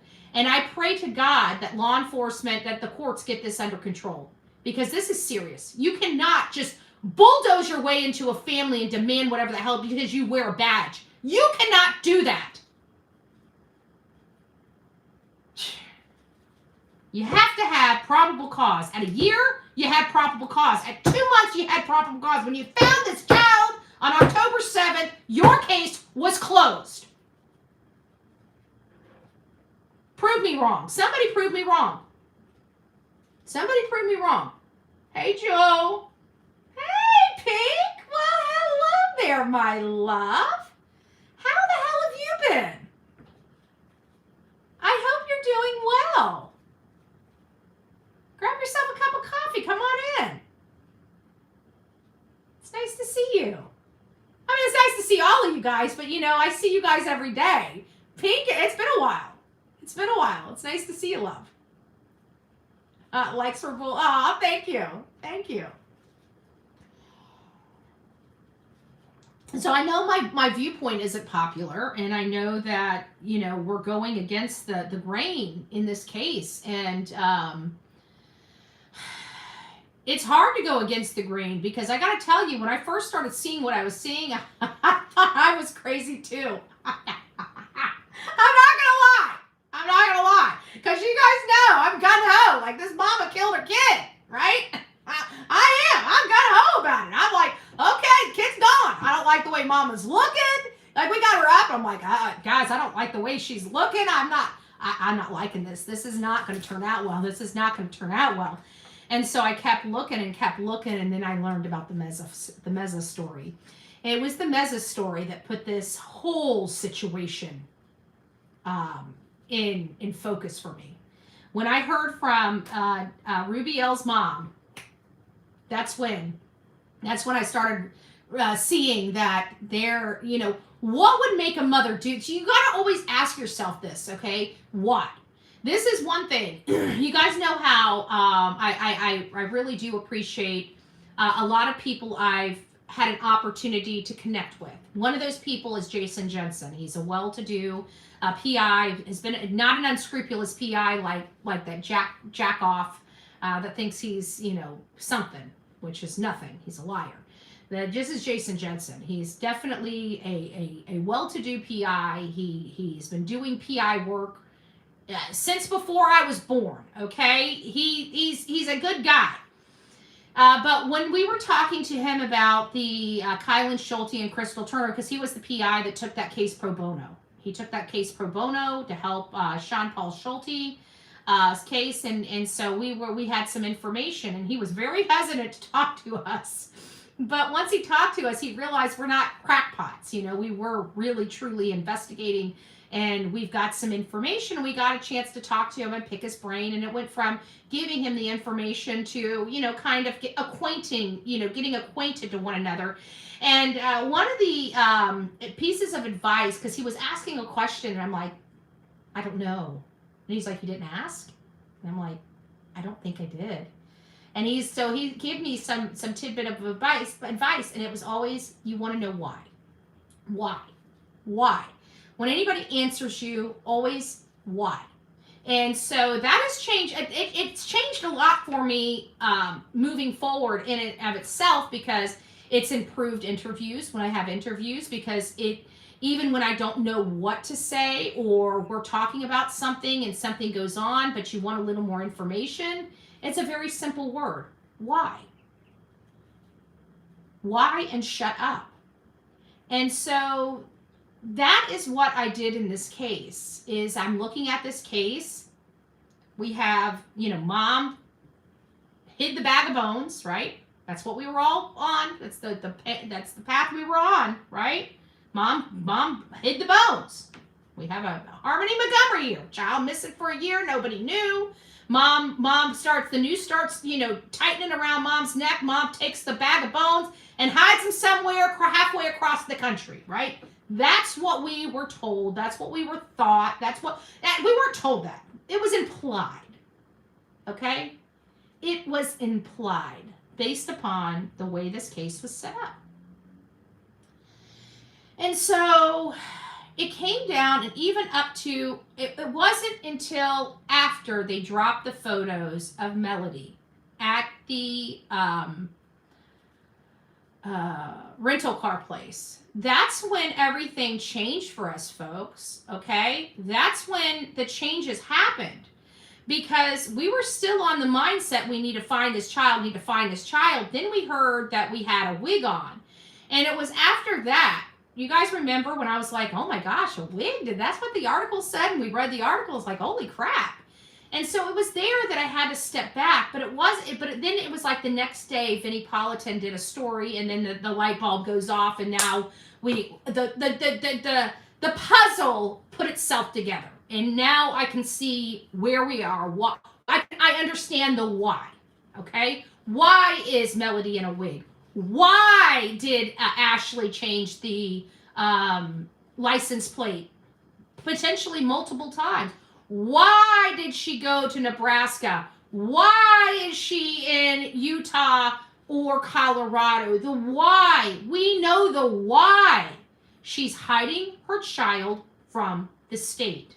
And it may not even be from the state. she may think the way I think, that the Meza family kicked this whole thing off. I feel like the Meza family is still in hunt for Melodee and finally found a school that she may have gone through and may have called them and said, hey, I'm the grandmother. You know, pleading to the people at the school. It's like, well, we did have her here. Actually, I don't see her in the system anymore. And then that sparked the whole investigation into the system. And then they realized this particular school hadn't seen her for a year. They make the call. Now we've got this whole thing moving. Like, I don't know if that's the case. That's a theory I have.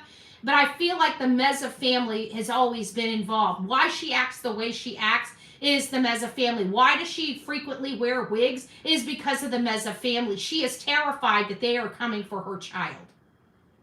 I believe that with all of my heart. That explains all of her wild behavior. It explains why she lives this solitude life. It explains why she's frequently around. Because, listen, when I talk to my mods, one of the questions I asked, I trust your instincts on this case. Thank you, Pink. I appreciate that. But I keep asking, you know, when it came, I asked my mods, you know, it seems odd that she's kind of living this solitude lifestyle and she's wearing wigs to go out of the house. I said, you know, where have we heard this before? And you know where we heard this before? We heard this before in violent relationships, in DV relationships, where the mom has gotten away and went underground with her kid and herself, and is trying to hide her identity because her significant other may come out and unalive her if they find her, right? And so they keep this very quiet lifestyle. They are always changing their appearance and stuff like that. Sounds very similar, does it? And so that's when I had to question, how contentious is truly this relationship between Rubiel's family and her, and their need to try to take this child from her. And I think that that's where you're going to find a lot of your answers and why we're here and why she's hiding her appearance. And I'm just really upset because I know we have to follow law enforcement. And, you know, I say some things about law enforcement. Like right now, I'm very angry with law enforcement, and that comes across when I tell them to go F themselves. That's just my MO, right? If somebody pisses me off, what do I tell them? I tell them to go F themselves, kick rocks, right? That's my MO. I have an MO too. I'm not a violent person, but if somebody gets under my skin, I tell them to fuck off. Okay? It's just that simple. That's just me. And I feel like that's kind of in part her at this point. It's like, if you want to know where my child is, you go to court and have them force me to tell you where my child is. Like, I feel that she's at her limit here. You know, she's sick and tired of this in-law family. She's sick and tired of having her child, you know, dangled as bait. And I think she's just done. You know, she just wanted to get her child to safety and let the pieces fall where they fall. It sounds like this is not the first time she's had to do this. And it might not even, this may have been the same situation that she went through the first time. We don't know, because we didn't have social media or a true crime genre during the first time they did this several years ago. You know, this may have been a case that didn't get wild attention the first, much like Jake Haro. How does a little girl that gets completely maimed by her own father not make, you know, breaking news? I have no idea. I have no idea why we didn't hear about that case in 2023 or in 2018 or 2019. I don't know. We had social media then. It seems like we would have had, you know, true crime at that point. But I don't know why. I don't know why. But I'm looking at this woman looking at her child in her eyeballs. This doesn't look like a mom. I want you guys to look at this.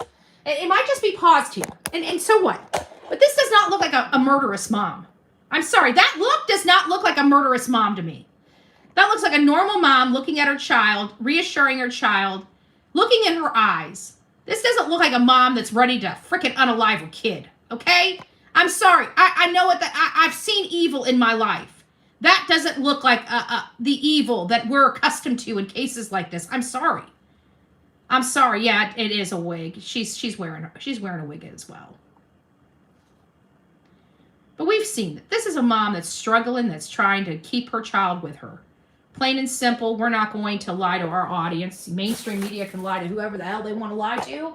But here on the Bullhorn Betty channel, you guys, I get paid by you. Okay, you guys come here, you watch these shows, you donate to this channel, you pass me around, you give me thumbs up, you generate the revenue for this channel. I work for you. I don't work for the state. I don't work for the politicians. I work each and every day for you. You guys want the truth. I'm not here to drive a narrative. I'm not here to give a free pass to bad actors, whether they're law enforcement or suspects. We're here for the truth. And the truth is, everything I have found out. Now, do your own research. These are my opinions based upon a lot of research, which again, you guys pay me to do. This child, we've never disputed that this child was in a wig. Well, at first I didn't realize she was in a wig, but after we realized she was in a wig, we accepted it. But we've never stated that this child wasn't being disguised and that mom wasn't changing out license plate. It was our opinion, once the pieces started falling in place and we could start seeing what was really going on, we determined very early on that this child was being hidden. So that was before we found out about license plates being changed or anything like that. Those license only bolster or solidify our theory, or my theory, because I don't want to say our theory, because I don't know if the whole channel has this theory. Maybe a portion of you guys have the same theory as me. Maybe some of you guys have a rendition of that where you think this is right, but this isn't. You know, you may have, you might agree with bits and pieces of my statement, because that's the way it is with other people. Like whenever we're doing a case like Sebastian, I agreed with like this person for this statement or perspective, and this person for this perspective, or this person for this perspective. Not necessarily their entire breakdown, but this aspect of it, I like the way it was broke down, and that does look right. So I think that there may be, even with some of you guys are starting to see a little bit of what I'm saying. Not that you're all hook, line, and sinker, and that's fine, because this is a crazy case. I never thought I would be sitting here when we started this case with Melodee Buzzard. I never thought I would be sitting here saying I feel bad for this mother, and I understand where this mother's coming, because when we first started this case, I was looking at this mother like she was a horrible piece of crap. She has 15 heads and she just killed her kid. That couldn't be any further from the truth. I don't believe that now. I believe this mother loves her child, absolutely loves her child, and wants nothing but the best for this child. And I do believe she makes mistakes. I believe that she should have corrected the affidavit. I think she knew that the child wasn't getting assignments and probably just didn't address it, and she should have. But only time will tell. We might come out and find out that the school lied about that too, and she wasn't completing assignments. Again, I'm not trusting this area because they've lied to our face enough. Okay, I don't like being pawns. I'll help any law enforcement. You don't lie to me. I don't lie to my public. I'd rather you guys just not say something than lie. When law enforcement starts lying, I can no longer. That's where my problem lies. Is that if law enforcement wants somebody like me to listen to them and to disseminate the information that they want me to disseminate, don't ever lie to me. Because as soon as I have to question, it's not even with law enforcement, it's with anybody. It's with suspects or witnesses. As soon as you're caught lying, you're done. Because now I have to question every blessed thing you say. I don't have time for that. Okay? These cases are hard enough trying to research and get information, find talking points for the audience, to have some, good content for you. I don't have time to sit here and try to define what's being truthful and what's a lie when I find out somebody's lied to me. I just cut them completely out. We can no longer take them. The only time that we will actually listen is if they are an integral part, like Daniel Martell or Christopher Proudfoot, been caught lying. Christopher Proudfoot is dancing on getting arrested here because it sounds like he has given the okay for people to harass me. That's indirect contact when we have a protective order. So I'll be calling my attorney, and I'm probably going to be filing a report now that I have this information and I've got copies of this information, I might be filing a police report today in Sumner County for indirect contact from Christopher Proudfoot and him asking people to give me a hard time publicly and in the public light. That is a little overboard. We don't ask for anybody to cause Mr. Proudfoot harm or try to assault them or lawfare them or anything like that. We talk about him because he's a piece of shit that hurt a child.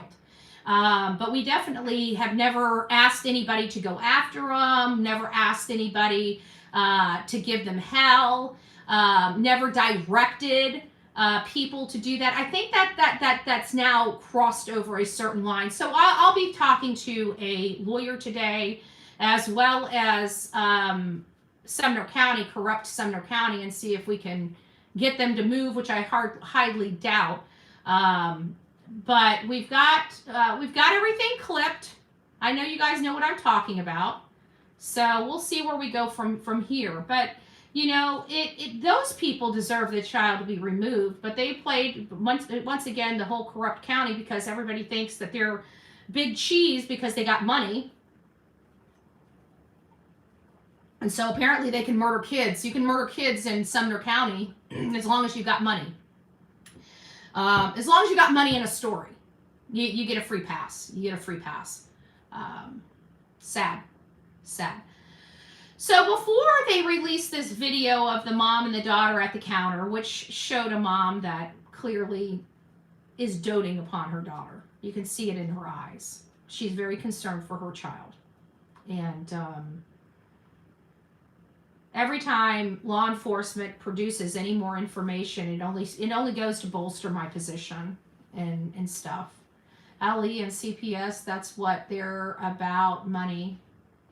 They're about money, but you know, why are they wasting all these resources on like you got a child that's being AR'd and abused, and they're spending more resources on this child because the mom told him to go fuck off than they are on these children that are being SA'd inside their homes. Like, I find it appalling. I find all of this completely appalling. Law enforcement's behaviors appalling. FBI's behaviors appalling. What they're doing to this lady, appalling. They could give her a piece of paper and say, we're not coming after your kid. She will pony up the kid. I guarantee it. I guarantee it. So why aren't they doing it? If it really comes down to this child's health, why aren't they doing it? There's a reason. There is a reason. I don't like it. I don't like it. I'm going to stand on my hill alone.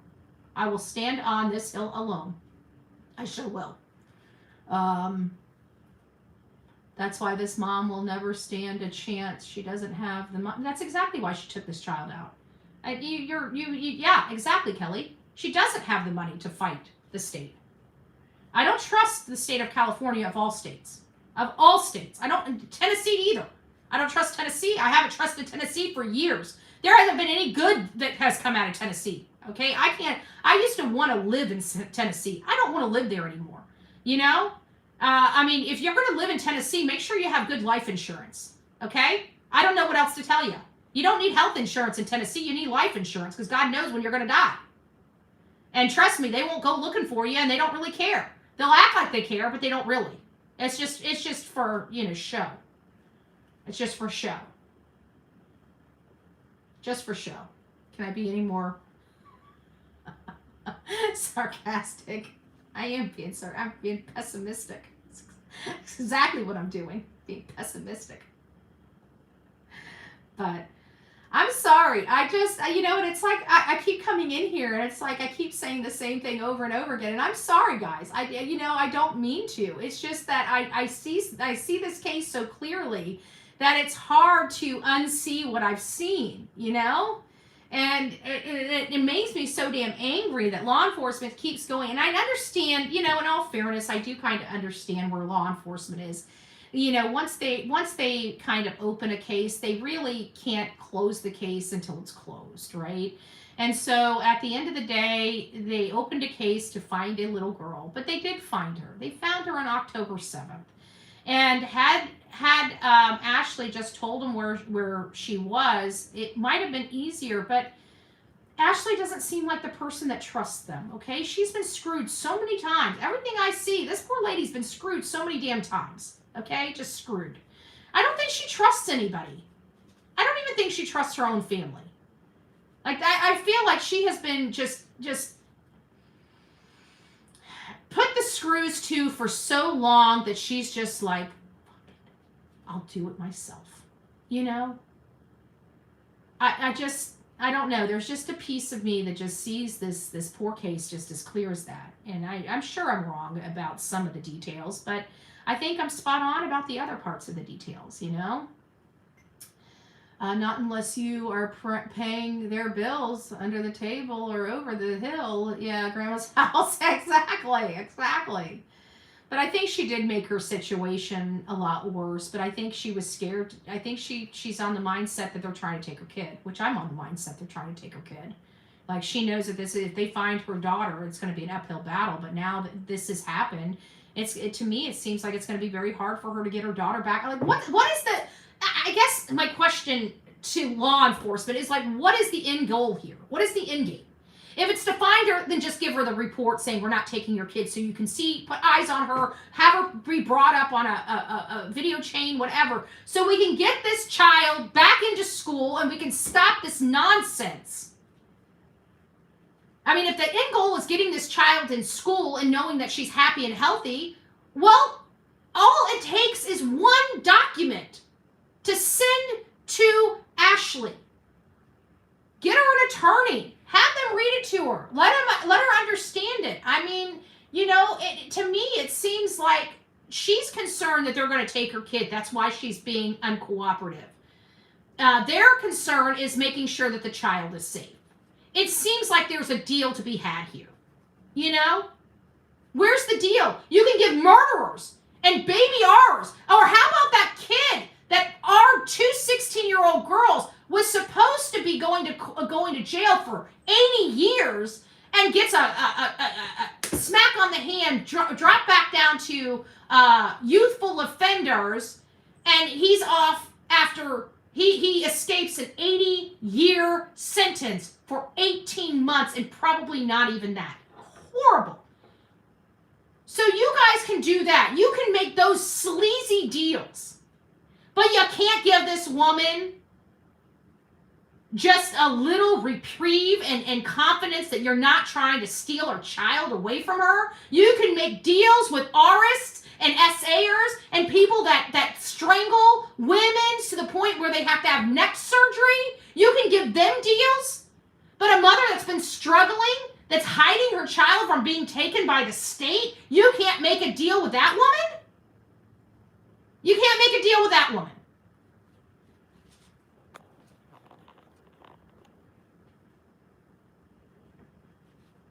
Wasn't she just in jail? Where are Melodee during that time? No, I don't think she was in jail, Jen.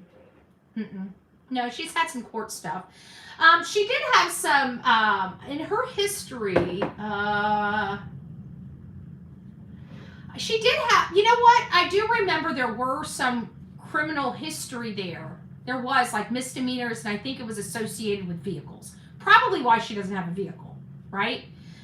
It seemed like there were traffic infractions. She may not have a driver's license, may not, need a vehicle, whatever the case may be, but it seemed like whatever she was being charged with was a lot to do with automobiles, whether it's registration, speeding, or something like that. So that might be why she doesn't have a car. She probably can't afford it. Probably too many tickets or what the case may be. But where was I going with that? But I don't think she went to jail. I think that was where I was going with that. I don't think she's gone to jail. I think she's had some court stuff going on, but I don't think she was a criminal. I don't think she broke the law like that. However, like 4 or 5 years ago, she had a break, either a break brought onto her by the family or something happened. But she had to go to the hospital, and Melodee went into foster care, which the foster care ended up placing her with one of the family, Mezza's side of the family members, and that's what kicked off this whole thing of them trying to adopt her. Instead of, getting her stabilized and trying to keep the family unit together, they try to make a play at trying to take this kid from her. I don't like people like that. Okay? I just don't. I look at all the damage they've caused because of this. Look at it.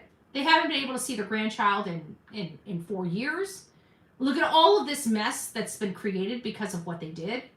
It was just unnecessary. And please, guys, if a child is being abused, you want to, physically abuse, being harmed physically, you need to get that child out of the house. If we have something where a mother is, shortchanged, she's not being able to provide the types of meals that the child needs or things like that, that's not a mom that hates her child, that wants to abuse her child. That's a mom that's struggling.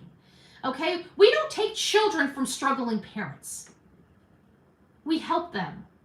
And Meza family had an opportunity to help this mother, and they chose to turn their back on her and try to take her kid. That's not honorable, and that's not respectable. Period. And I just feel like a lot of this has to do with the same stuff. Guys, I have one other thing that I need to talk to you about before we kind of close up shop this morning, because we've been on here for quite some time, is Kada Scott.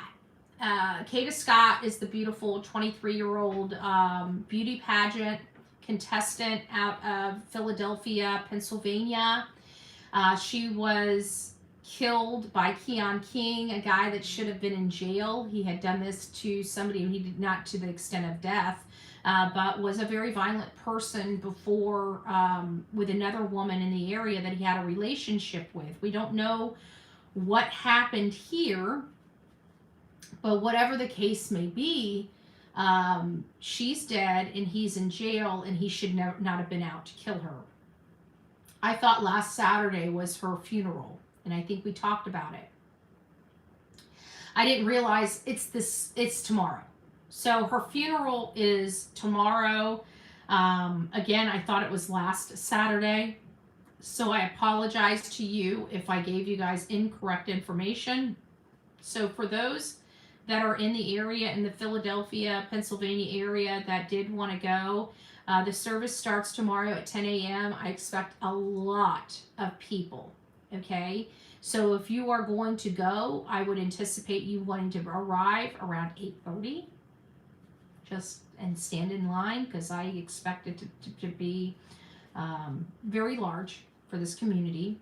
It's going to be at Mount Airy Church of God in Christ, and that's at 6401 Ogantz, Ogantz, Ogantz Avenue in Philadelphia. The surface will be open to the public, and seating will be available on a first come, first served basis. Organizers ask guests to arrive early and follow directions from the ushers and funeral home staff for a proper seating and order. Also, they ask guests to remain quiet and respectful throughout the service. So if you are in the area and you want to show your respects to this young lady, there's the information that you can do that. They haven't released any new information about Keon. There hasn't been one article about Keon King in over 2 weeks. So I don't know what's going on with him. I could only give you guys information about Kada Scott, and what's going on with her. Lastly, it looks like 12 people are dead so far. I think that's the final count. There may be 1 or 2 other people that they haven't uncovered, but I have to think that they've unearthed all the people that they're going to unearth in this deadly UPS explosion. And it sounds like the engine fell completely off the plane. How that happens, I don't know. I truly don't know. These planes that we see these planes all the time. They're inspected before they're ever let out. Air traffic controllers are one thing, but these airlines, even UPS, they have they have ground staff, that checks all of this stuff. I don't like this. I don't like this at all. It's just, I don't trust our government. I will never trust our government now that I know what I know about our government. It's very, very hard for me to trust our government. And when they're trying to make a point on a national or worldwide stage, the swamp will make an engine falling off a plane where there's no reason why an engine should just fall off a plane, right? And 12 people are deceased. I'm sorry, but either way, I don't know if this is just poor maintenance or conspiracy. I don't trust it. I don't trust anything, especially when we're in a government shutdown and we got animals trying to chomp out a $1.5 trillion bit. Okay, they will slice my throat in my sleep for that kind of money. So don't ever put it past our government to do something horrific. Okay, for money. I'm sorry, but I've seen a lot. And when I say that in all truth. Do trust me. It's a sick world out there. I will tell you that. It's a sick world.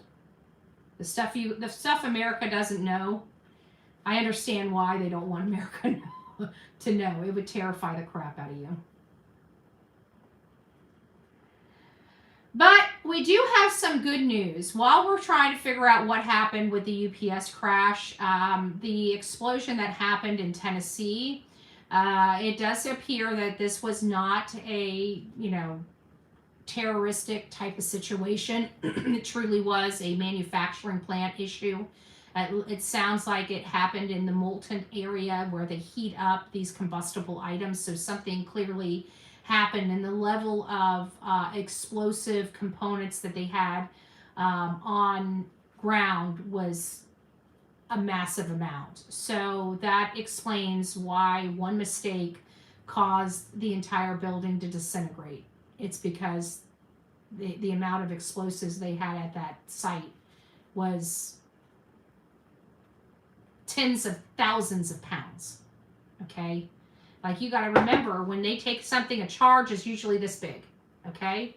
You're talking about tens of thousands. You're talking about material larger than my home. Okay? Explosive material larger than my home. 20,000 pounds of TNT type material. Okay? A mistake happened where they were heating up the stuff. Whatever happened caused this huge kaboom. Okay?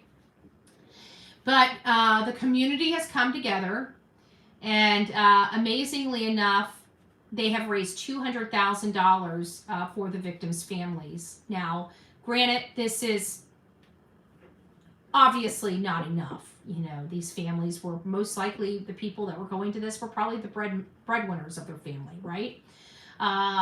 So this is going to be just to help the families out to get to, their day-to-day stuff, because there were young people here. I doubt people had life insurance. Folks, I know you guys don't want to think about it while you're young. When you're kind of in your later life, you kind of expect to die, in all fairness. Most of you older people get what I'm talking about. But as you age, you're kind of getting ready. You know what the next chapter is, right? Whether we like it or not, we know that it's only a matter of time. But when you're younger, you don't expect to consider death. Okay? So in my opinion, you need life insurance when you're younger, not when you're older. When you're older, it's knocking on your door. Okay? It's when you're younger that you need it, because your family, your friends, your bills, your homes, your cars, all that stuff has to be taken care of if something happens, God forbid. So 18-year-olds, if you're watching this show, get yourself some life insurance. 20-year-olds, get yourself some life insurance. You need life insurance. And you know what? Get a whole life. Because when you get to a certain age, you might need that money, right? You may have gotten to the point where you're knocking on death's door. So what? You don't need the money. You don't need the life insurance. But you want to take that bucket list trip, right?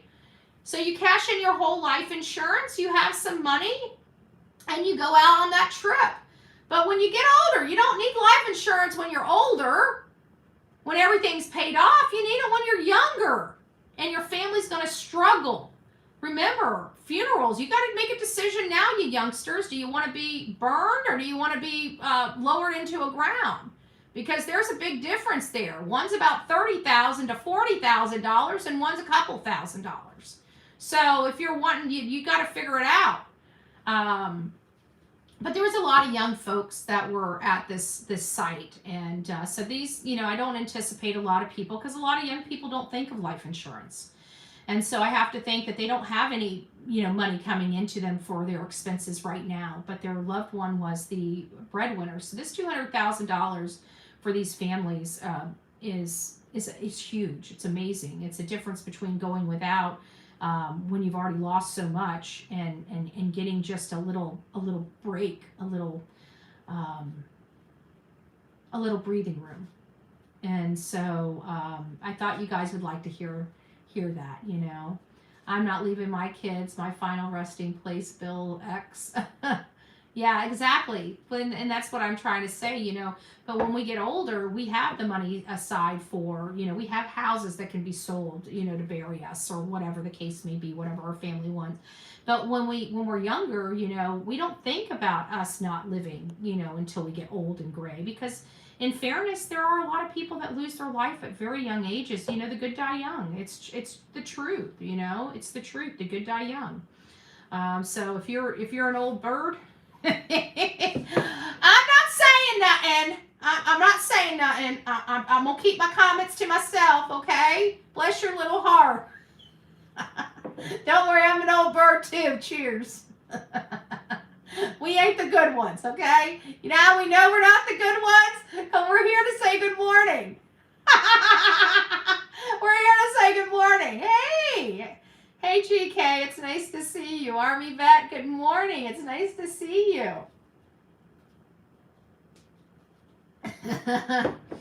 We're talking about kicking the bucket, kind of, sort of. But we're not talking about leaky balls today. Just to let you know. I haven't had any leaky balls. I haven't had any sweaty balls today. I woke up a little sweaty, Betty, but that's because of, my age group, the time of the life that I'm living at the moment. Only older women will get what I'm saying. Oh, thank you. Who knows? Cheers to you. I appreciate it. Squirrel Cup. Love it. Love it, love it, love it. Leaky balls, Betty, I know. Oh man, I'm upset. I missed oh my gosh. Well, come on, my eyes wouldn't quit watering yesterday.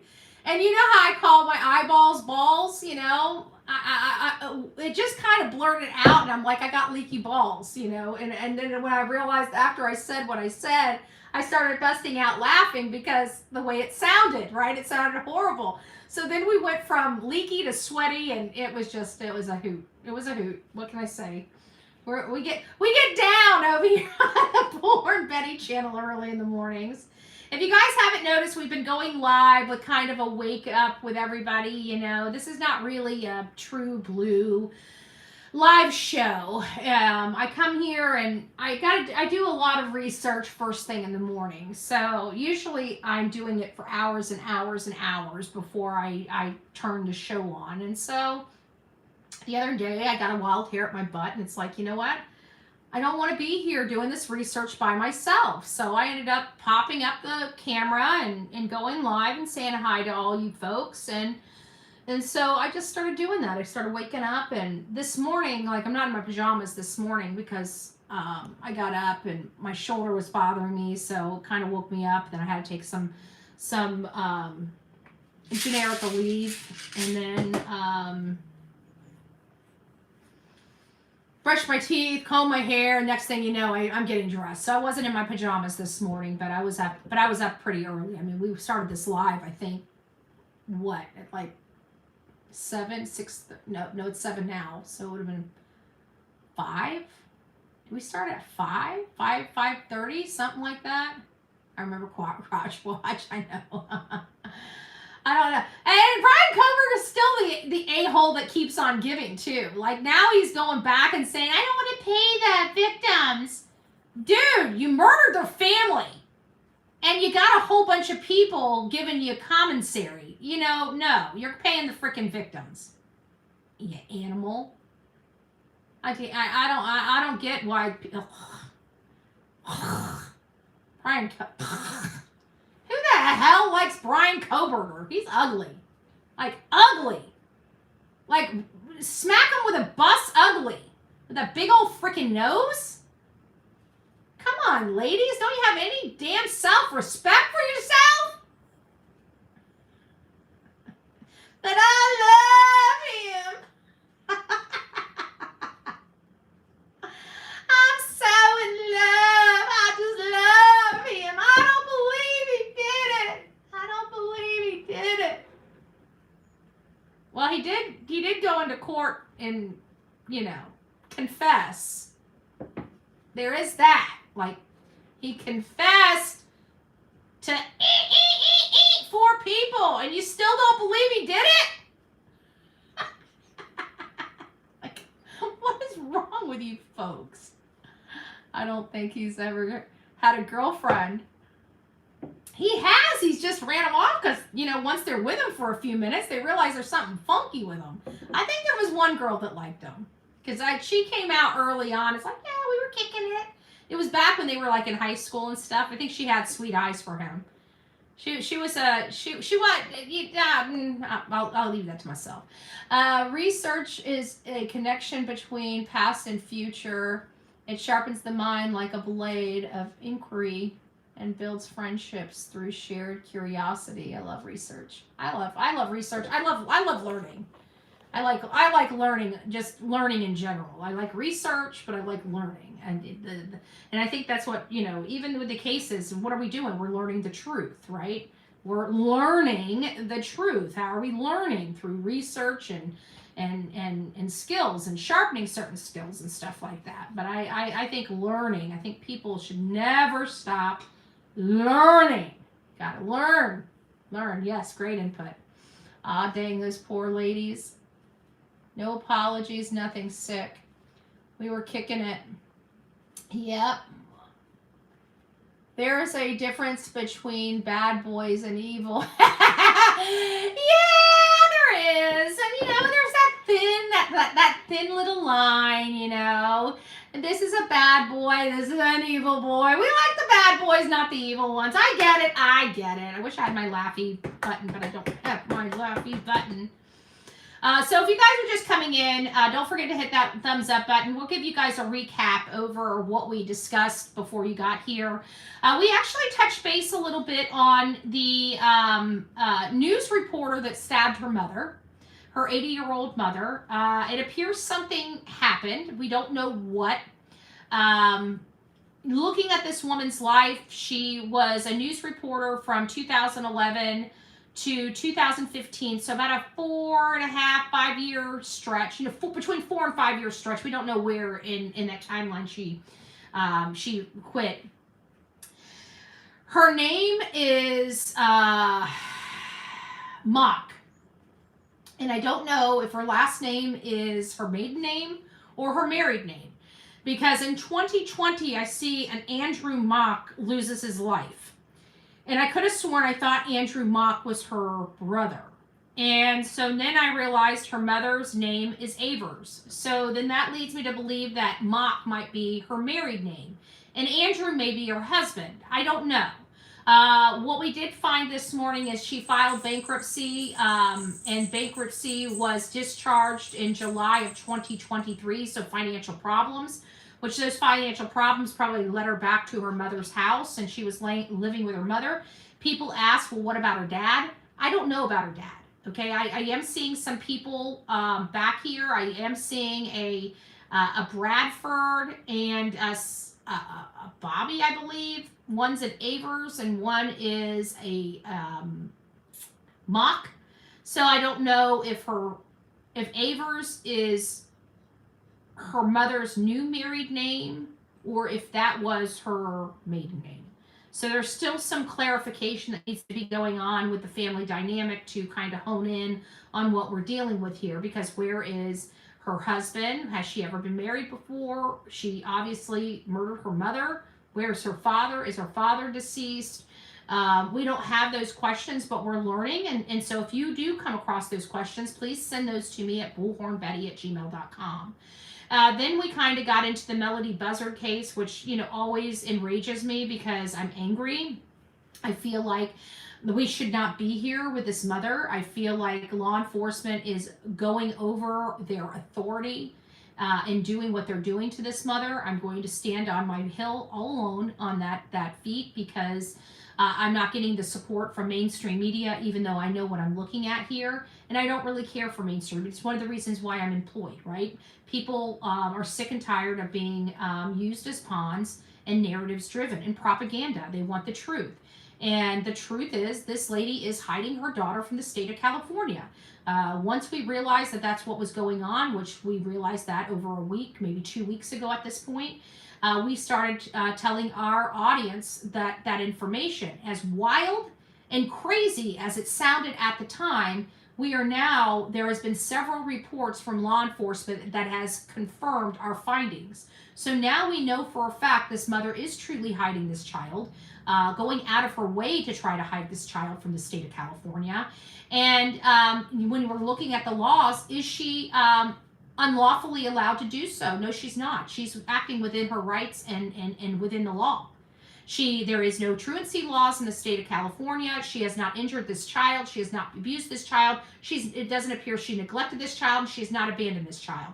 There is no proof of a crime, so they're not going to be able to get her through the criminal route. They can only get her through the dependency court route. And there's 3 ways that you can get her through the dependency court route, and she doesn't qualify for all 3. So what I'm seeing here is a government overreach forcing this woman to tell what she's not required to tell. And they know she has a right to remain silent. She is doing that, and they can't arrest her because they can't charge her with anything. Why? The only way they're going to be able to charge her with something is to chump up charges. Chump up charges. That's it.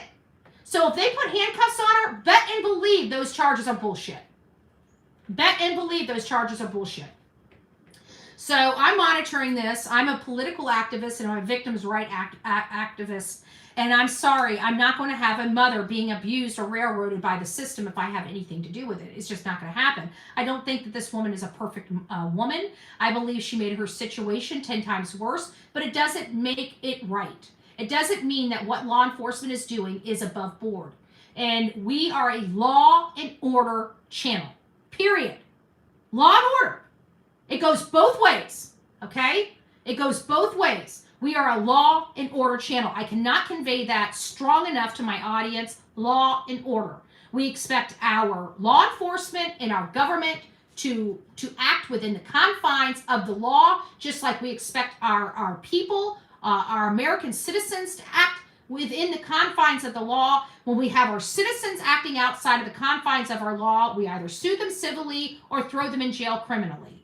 And what do we do when our government doesn't? We have nothing but civil recourse. We can't throw people that violate the law in jail from law enforcement, right? When have you ever seen somebody violate somebody's rights and go to jail?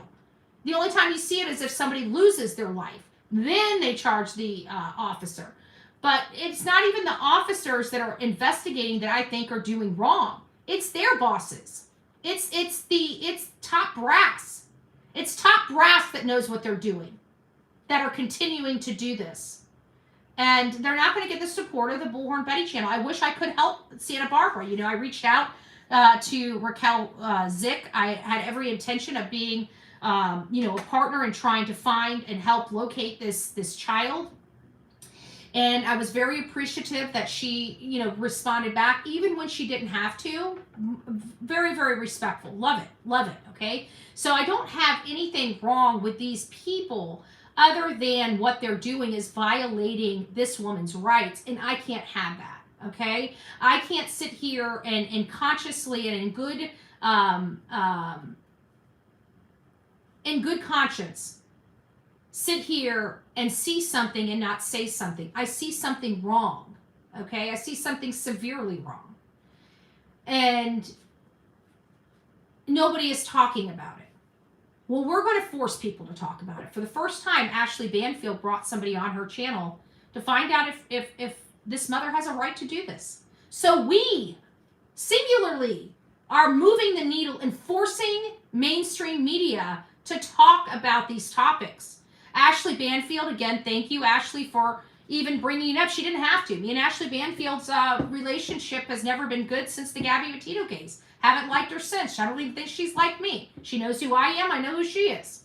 Right? We were out there. I spoke directly to her out in front of one of the neighbors' lawns in front of Brian Laundrie's house.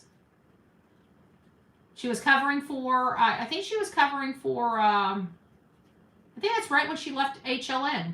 And I think she was covering for Brian Enton. I think he had, he had been out there for weeks and he was taking like 2 weeks off. And she covered and filled in for him. So, your grandson's sleeping. Aw.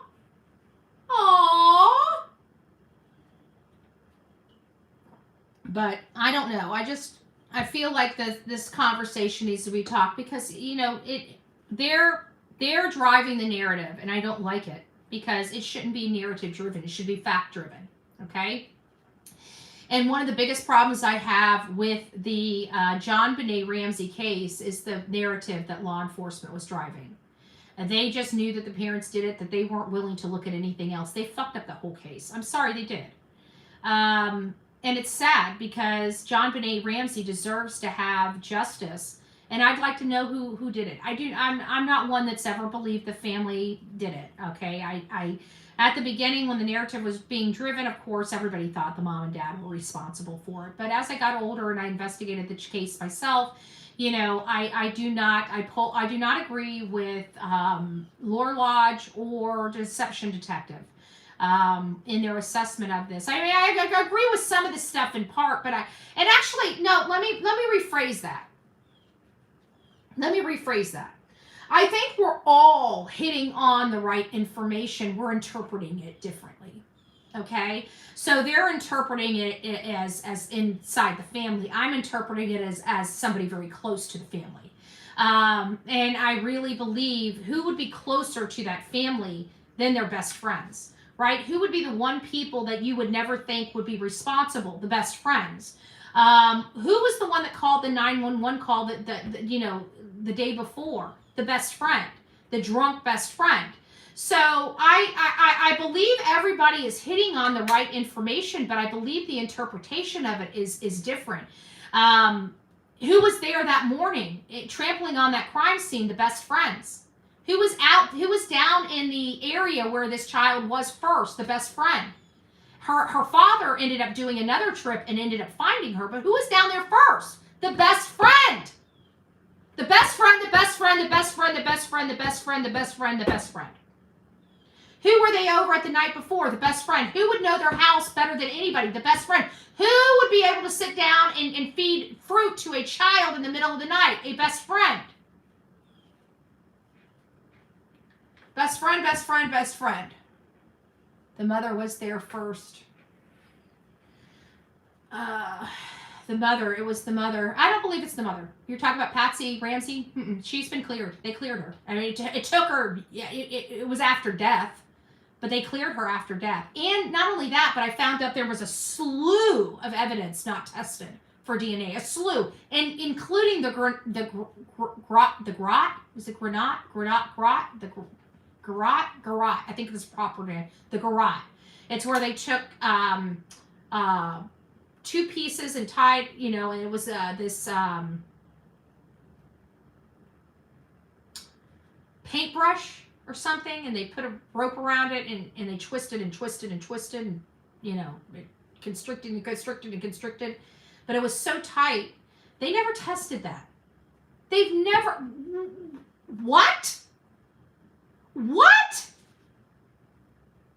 That damn well somebody had to... And you didn't test that? Apparently not. So hopefully, to be honest with you, I would be shocked if it's anybody in the family. I think when we find out who it is, I think we will be shocked, because I've got like 3 people that I think it could possibly be. But the ones that have, I always look at who could it not be? Who would be the least likely suspect? Because I learned a long time ago, sometimes the least likely suspect is the suspect. And so for me, the least likely suspect are the best friends. And then you start looking back and realizing that they believe that it was Mr. White that called the 911 to see, and the reason why I say something about the 911 is because we're in true crime. We're used to people scoping out, casing out joints, doing things like that, calling in law enforcement to see how long it takes them to show up, if push comes to shove. And I thought that was a test run. They wanted to see how long it would take. So if they broke into the house, they would know if somebody heard them break into the house, how long would it take for law enforcement to be there? How much time would they have to escape? And then we found out that it was the best friend, the drunk husband half. The random note used a ton of phrases the mother used. And who else would know that other than a best friend? You're exactly right. I still think it supports my theory. The amount, knowing the specific amount that he got for, who would know that? Your best friend. Who would know more about me than me? Not my mama, my best friend. Not even my significant other, my best friend. I don't know. I mean, I could be wrong. They need their silver bracelets. I think somebody needs silver bracelets, but I think we're gonna find out. I think we're gonna find out. It's just wrestling with Boulder, Colorado. This is where I have a problem with our laws. Our laws do not protect us from a corrupt county. I dealt with Sumner County, and I realized how screwed up it is. How we have that's why we have so much corruption, local corruption. There's nothing you can do to local corruption. The laws do not find ways for us to challenge. Like, the only way you can challenge your government is coming up with hundreds of thousands of dollars and going and suing them. It shouldn't be like that. It shouldn't be like that. If there's true corruption, we should have, as citizens, path forwards to prove that. And there is none. And so half the corruption can never be brought forth or publicized because the people that have the ability to bring the case can't afford to bring the case. It's a racket. And it's a racket that there's enough going on right now that I think we need to start coming up with laws and something to help families and people that are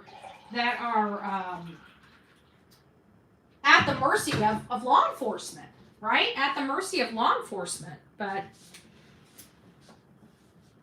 I don't know. Betty, that could be the Burke, her brother. I think he was too young. No, that's too violent. Like, kids being, you got to look at stuff and kind of analyze. People that are that violent are taught that violence, or they watch the violence. I just don't see, like, that was violent. That was adult. Like, what child would know how to make a garrote? That's, to me, it's an adult. I just don't, somebody knew what they were doing with that garrote. And I don't think that a child, I didn't even know what it was. I mean, up until like 2 years ago when I'm reviewing this case as a true crime, that's the first time I had to look up what a garrote was. I had no earthly idea in my 45 years on this earth what one looked like. So for me to think that a young child could make something like that or do, I mean, you'd think it's a simple thing. Yes, I get that. But would somebody be thinking about that? I mean, that's the problem I have. No, John Bonet was attacked by an adult. Yeah, that's what I'm thinking. Forrest needed to employ one. I feel like, the brother, he didn't have enough weight. If they were struggling, he would have had bruises and cuts and, you know, something like that on it. He was too young. I agree with that, Veronica. I really do. I just I never really was on the bandwagon with the brother. You know, it just didn't make sense. But again, look at it. You know, law enforcement peddled that around too, right? Law enforcement out there, like Boulder, Colorado is a joke. I mean, I don't know. Even after all these years, do I think Boulder, Colorado, when I think of Boulder, Colorado, I think they're a joke, you know, that don't know what they're doing. And I'm pretty sure that they've come a long way since the John Benet Ramsey case. At least we hope. But it's still, you know, that reputation is still stagnant for them, you know? Like, it's still ingrained in my mind, even though most of the investigators that were covering the case have already retired and don't even run the police. But I still, you know, I still think, oh, hello, Mallory. It's nice to see you, love. Brenda Sue, good morning. I don't see how anyone can hurt a child. Well, of course not. That's why we're here. None of us do. We know. There's no justification for hurting a kid. I mean, in all fairness, well, I shouldn't say that. There are those teenage years. Let's not forget the teenage years, okay? Teenage years, I'm surprised they survive, okay? Because I'm telling you. Whew. I think if I had kids, I think I'd be on my own show. I'm joking. Both essay and nasty way to hit a parent. Yeah.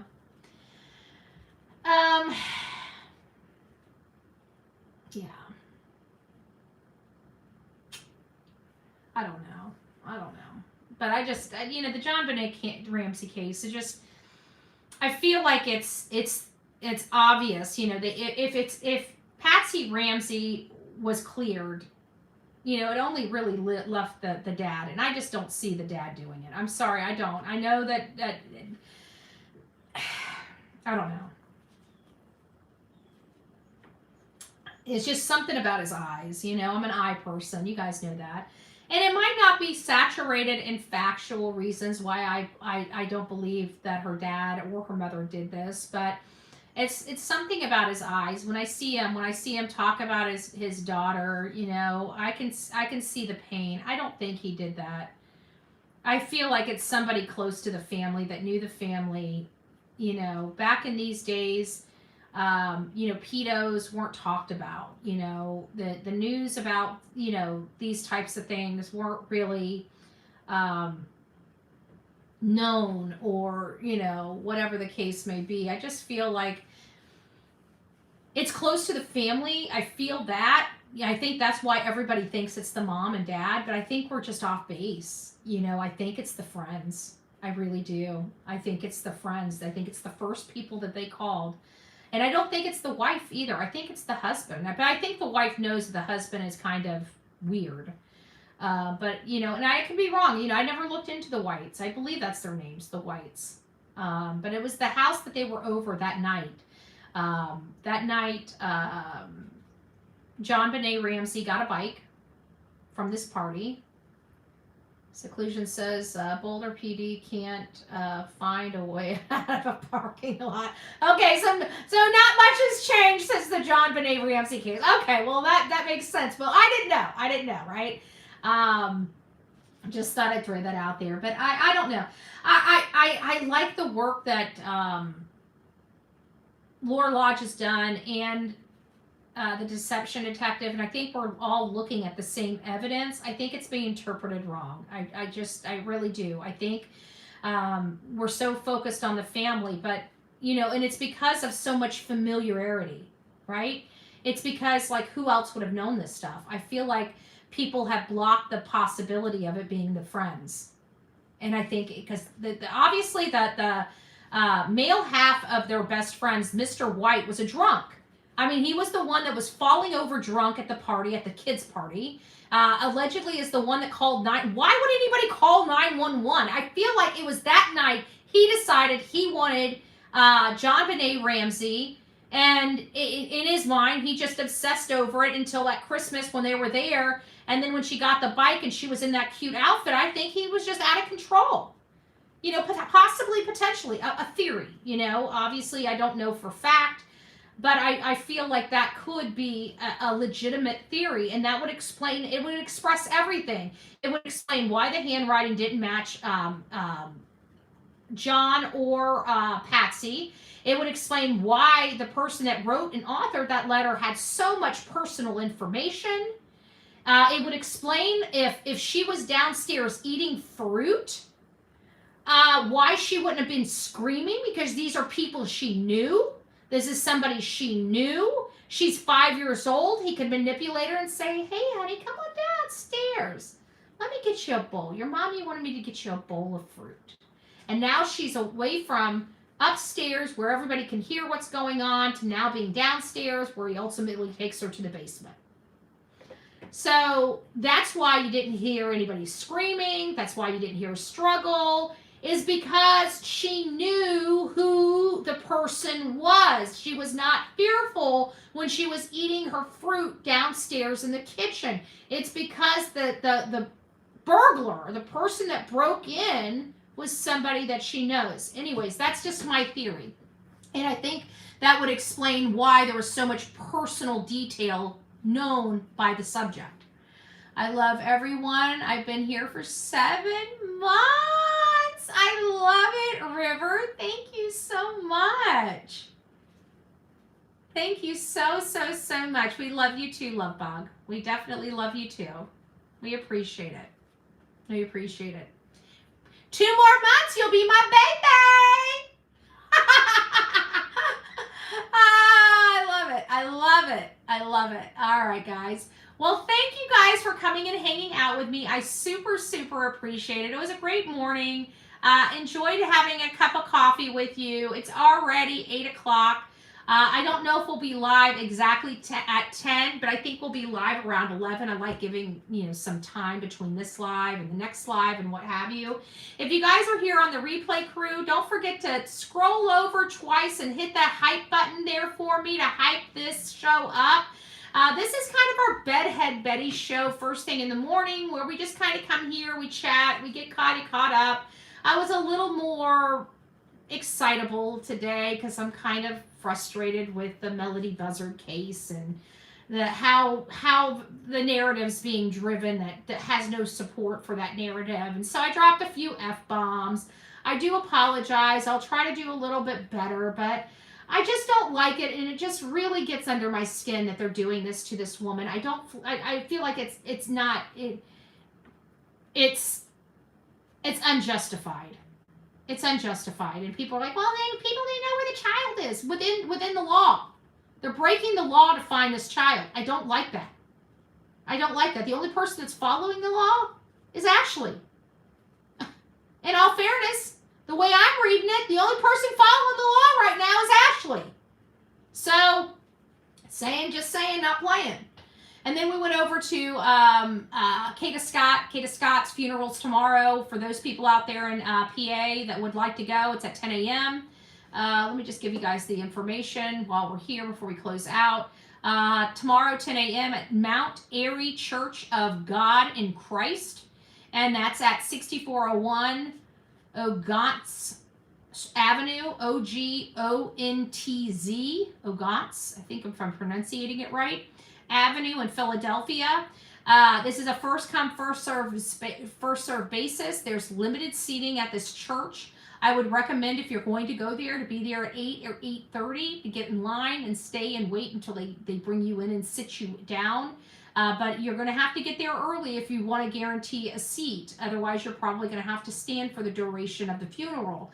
But for those that are out there, please go, and pray over this family. All the other people, if you guys would like to participate, tomorrow I will be at my BFF, so I won't be participating. But for those that would like to honor Kada Scott, maybe, I don't know what her favorite color is. So I would say either a pink or purple or yellow candle, maybe light something up for her while they're having the service. So you can be a part of the service, kind of, sort of, but honor this beautiful young lady that lost her life so tragically. She had such a bright future. I feel so bad for her family and friends. I just can't express that enough. This was so preventable. And then to think that the person that could have prevented this, they elected back into office. It's just like, these people no matter what, they're just never going to learn. They're never going to learn a lesson. So we'll be waiting for another Kada Scott because they chose to keep Larry Krasner in office. What a shame. Clearly they don't care about their young black women. That's all it tells me. Because if they did, they wouldn't have hired that piece of shit to do this to another family. But here we go. So, I guess only time will tell. Only time will tell, but I have a funny feeling Philadelphia is going to be in our future. And so is Larry Krasner. And they voted for it. So congratulations, Philadelphia. Hopefully, maybe in your next election cycle, you guys can get it right. I don't know what to tell you. But if you guys are sick and tired of being up for slaughter and you're wanting the criminals to actually stay behind bars, I would probably hire somebody other than Larry Krasner to do that. But you guys chose him again, even though you know that Kada Scott's death is a direct result of his leadership. That surely is a shame. That's a slap in the face to this young woman. I'm just saying. I'll speak it. I'll stand on this hill by myself. You can call me all names you want. But at the end of the day, Philadelphia, you smacked this young girl in her face. That's the way I look at it. Anyways, God bless everyone. We'll see you guys soon. Rock it out with your coffee beans out.